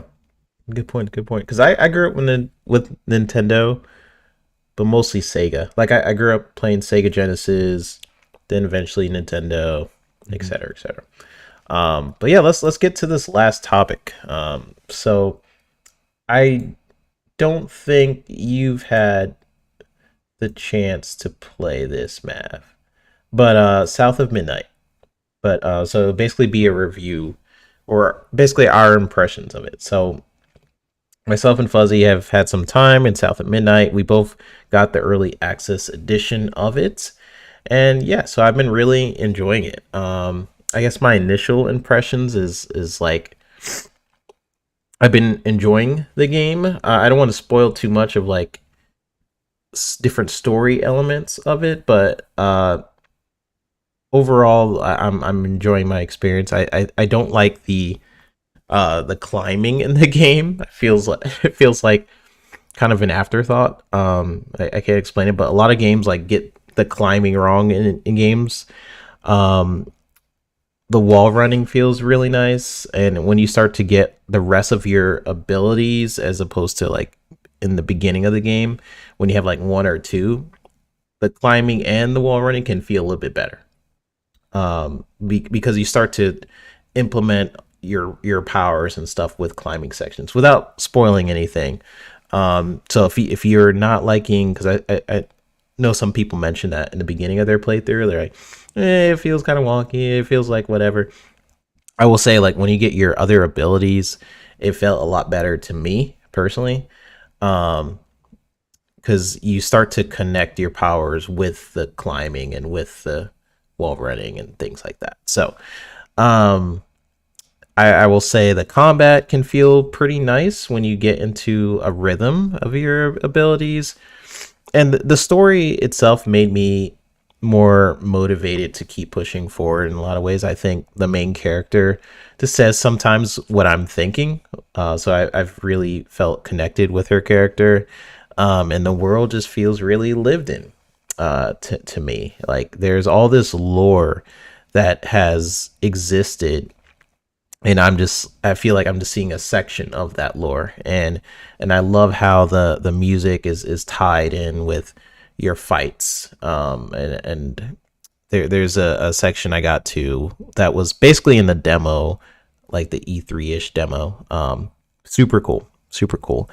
um what I would say lastly, is like the generational sort of trauma seems to be a theme in this game. And without me getting too much into the story elements, it could get sad, man. It could definitely get really sad, but it definitely has a hope, inspiring thing inside of that, and inside of like generational trauma, and how you can heal from that and by acknowledging the pain and things like that. So that mixed with like all these southern lore, I actually looked up some of them. Like there was this Alabama based story, that I was like, wait, is this a real story? I was just curious because it was talking about this one character and everything, that they tend to do. And I was like, is this real? And then I looked it up, and it was like an Alabama based folklore. So going to you, Fuzz, since you got a chance to play the game as well, and then we'll see what, when Mav's going to jump in. But what were your overall thoughts from the time you got to play South of Midnight?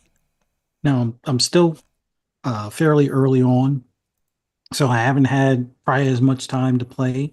Uh, but the climbing, it's not as smooth or as fluid, but it's serviceable. For a platformer, I actually feel more comfortable on the climbing than some of the edges on things that you'll have to like run across. Um, I remember listening to Boom's review on like the slipping of the edges. If you stand on the edge or too far to the edge, yeah, you will slip off type of deal. But depending on like your like directional running and stuff like that, it probably won't be as much of a problem. It did feel a little slower as far as the run than I was expecting, but then again, the early part you're chasing down something, and yeah, it would be pretty hard to kind of keep up with something going down a river type of deal. But there's this. I haven't reached a tearjerker moment, but I have a sneaking suspicion that there's probably going to be. I wouldn't say, well, I'm not going to say the name of the movie because it would probably really explain what I'm thinking, but I think there's going to be kind of a twist, as far as we'll find out probably more towards the end, type of deal. But I'm enjoying the overall the transition from the gameplay to the cutscenes and then back feels smooth. Yep. The exploration as far as interacting with things, it was limited, but I think in the beginning it's geared to be limited on purpose. Um, Still early on with characters. Love the voice acting. It does have that authentic twang or drawl to their voice, and some of the um, lingo I've heard as far as like when I visited family in Alabama or when I've gone to other parts of the South and stuff. So it I wouldn't say it feels natural, but it does have a more grounded feel in it as far as the characters and such. Yes, you're going to have the broody teen that you're playing as compared to your parent, but still early on. It's got my attention. Definitely looking forward to playing it after this podcast. But yeah, this weekend has been pretty busy weekend for me. But outside of that, got some time to sit down and play this game. Love the visuals, like and the sound effects. Like I haven't done it with the headphones, which I probably will do with the headphones, but you can still. And I only have like a two speaker setup for my desktop, you could still hear like the background sounds as far as like the not really wildlife, but like the crickets or the the insects and the normal buzz and stuff that you would hear in like if you're in the woods or if you're you know by a river bay or something along those lines. So I'm loving the immersion that we're getting so far, and it's like I said, it's still fairly early. Don't have much of the skills unlocked just yet, but I think probably the biggest thing I'll be able to talk about further down the line as I get more time will be like the fighting enemies and boss Mhm. fights. But like traversal right now feels a little it's going to take some getting used to. But like I said, the running I'm fine with. The edges as far as like the slippage and stuff like that. I'm fine with because I've adjusted so I don't get so close to the edges and whatnot.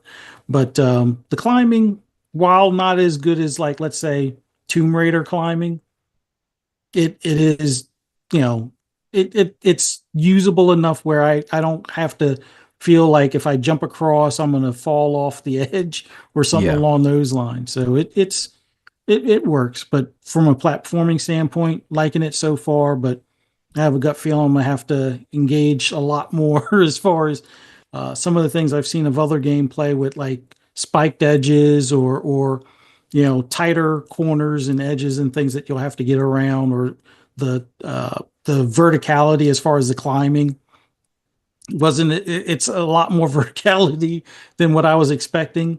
And I like the set piece like moments when you're still actively doing the gameplay, but it's a storm and things are flying, like whizzing by your head or falling over or almost hitting you type of deal, where it's to the point where you want to make the character jump out of the way kind of deal. So there's a lot going on early on, and I'm loving it so far.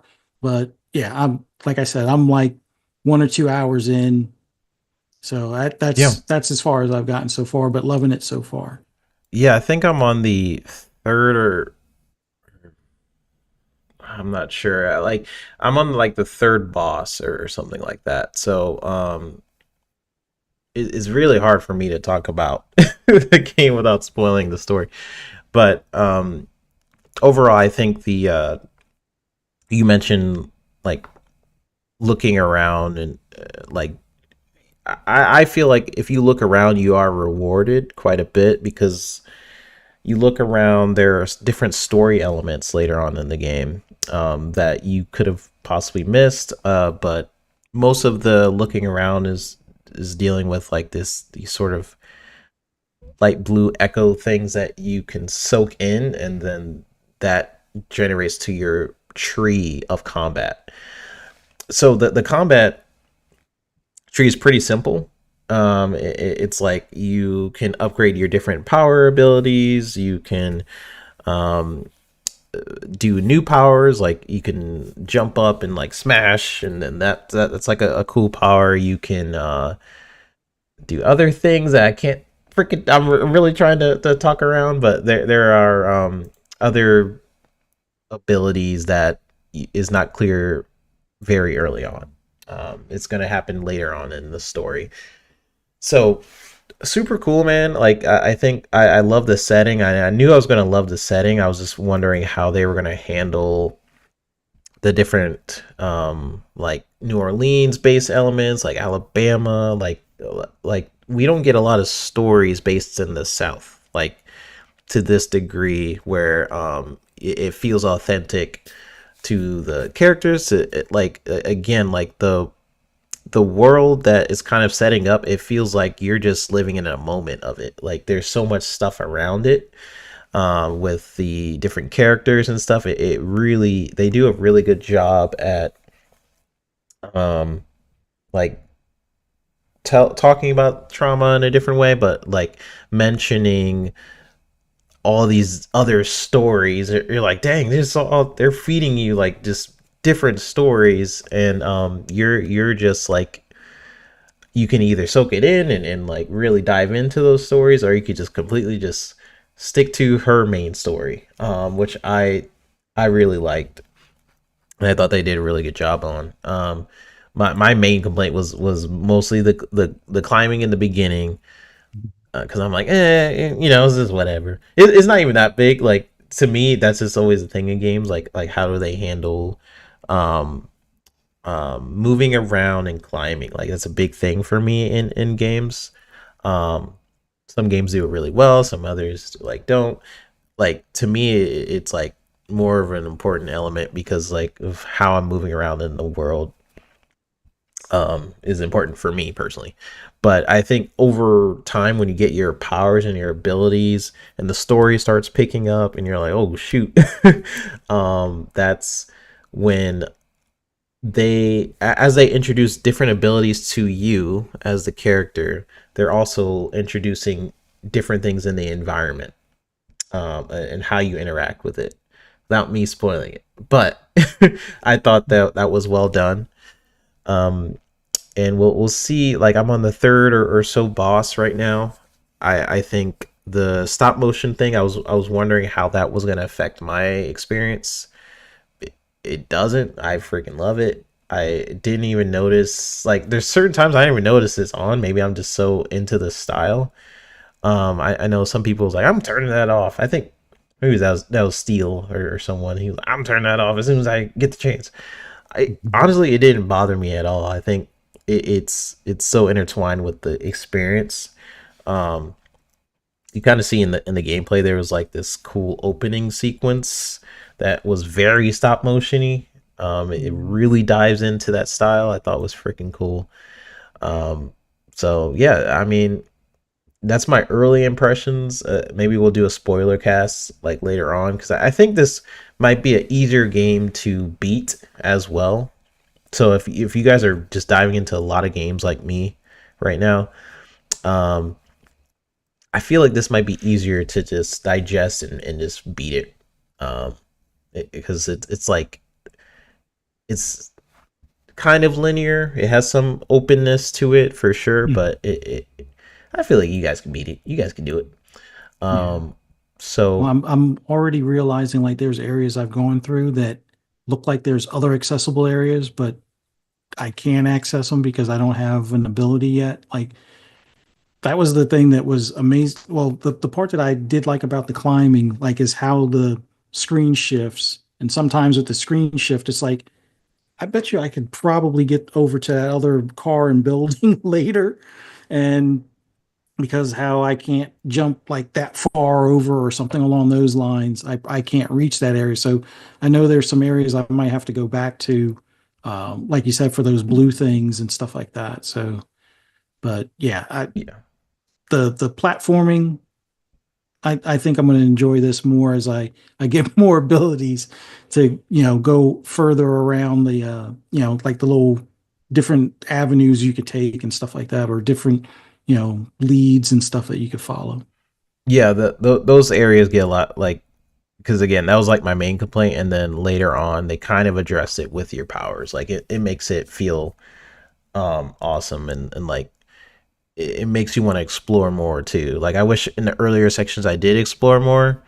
But then I was like, ooh, like, what's up there, and then whole new sections was open up to me. So, Mav, I know you haven't had a chance to play it, but just from what we're kind of discussing, is that something that interested you into to trying it out, or like, were you ready? Just, you're gonna play this anyways. Like, what are your overall thoughts? Yeah, I was always mainly intrigued with this game for the story and the world, that they're building, and also the music. So, Oh, the music's so good. um, Yeah, yeah, like I really like the idea that they had showed about how you kind of reveal pieces of the music, and then at when you get to the boss, whatever, it reveals the whole song and stuff like that. Like my whole family's from East Texas, which is like it's it's like a stone's throw away from Louisiana, and it's like the all kind of like the same area over there. So like I'm kind of been really familiar with a lot of the folklore and stuff. the world, yeah, not so, I mean, not so much like the folklore of like New Orleans stuff, but just like the culture, you know what I mean? Yeah, Like, and it's I've always wanted more games to be in the South, too. You know, it's one of the reasons I like westerns so much because often they're in the South. You know, but I always thought it'd be cool to see like like different takes on it, different time periods, different things involving even something as simple as the music. You know, it's like it's really cool. It's one of the reasons I actually ended up liking As Dusk Falls too. Hmm. Um, Yeah. you know, because they're traveling into like this whole like area. I think is like in the Arizona. I think is where they were, right? So it's like so much stuff that's unexplored with games, and I like to see the originality. Yeah. So I can't speak to the combat. I can't speak to anything yet because I haven't got my hands on it. But from everything, for the reasons I was looking forward to playing this game, it seems like are all some of the stuff that's been the most celebrated from the reviewers and from you guys too. So, looking forward to giving it a go. I'm gonna download it the day it actually drops for everybody. There's so much I'm playing right now. It's like I didn't feel the need to pay $10 extra or whatever for early access. So I was being patient with it. I'll give it a go this week when it comes out this coming Thank you. week and install it and look forward to giving more of the thoughts then. But yeah, I in a weird way I'm most looking forward to the music in this Dude, game. the music is so good. They nail it, especially when you get to the bosses. Like, yeah, I didn't even realize that. I didn't watch a lot of reviews on it, but I remember Paris somewhat talking about it, like how they build up the music and kind of tease it over time, and then it's this big moment when you finally have the boss battle. Yeah. But definitely for those who are playing it, like, pay attention to the music. Like it actually is intertwined with the stories and stuff that's going on. So definitely super cool. Freaking cool. All right, so that is it, y'all. We've gone over our time, so let's get us on out of here. Appreciate everybody for dropping on by and checking us out. Nisa mentioned he's a therapist who specializes in trauma. That's awesome, man. I had no idea, but it seems like that is a theme in this game. Sappho says they probably use the climbing sequences to load assets. Probably, especially they have the hallway thing. Games do. They climb through the little hallway. I know what you guys are doing. So they they definitely have those quite a bit in the game. But yeah, everybody, thanks so much for dropping by. We had to hit some of these topics. We had to hit switch to. You guys are super respectful and awesome, and appreciate everybody in the chat for that. Mav, please tell people where they can find you and what you got going on. Well, if you are interested in checking out any of the content that we have going on over on Fun Speculation, that's where you can find us on Fun Speculation on YouTube.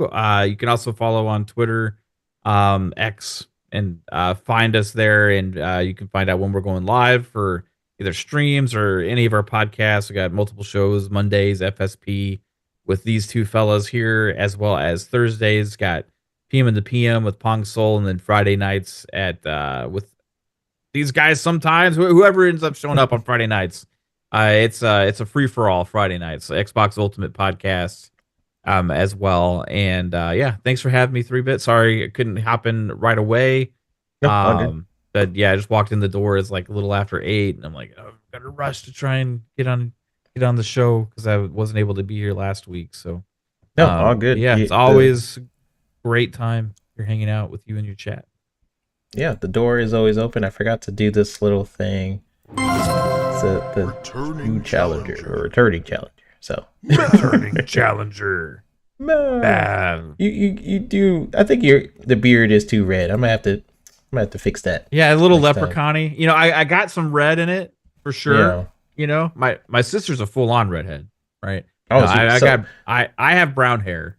Mm-hmm. But in my beard and my goatee, there is more red.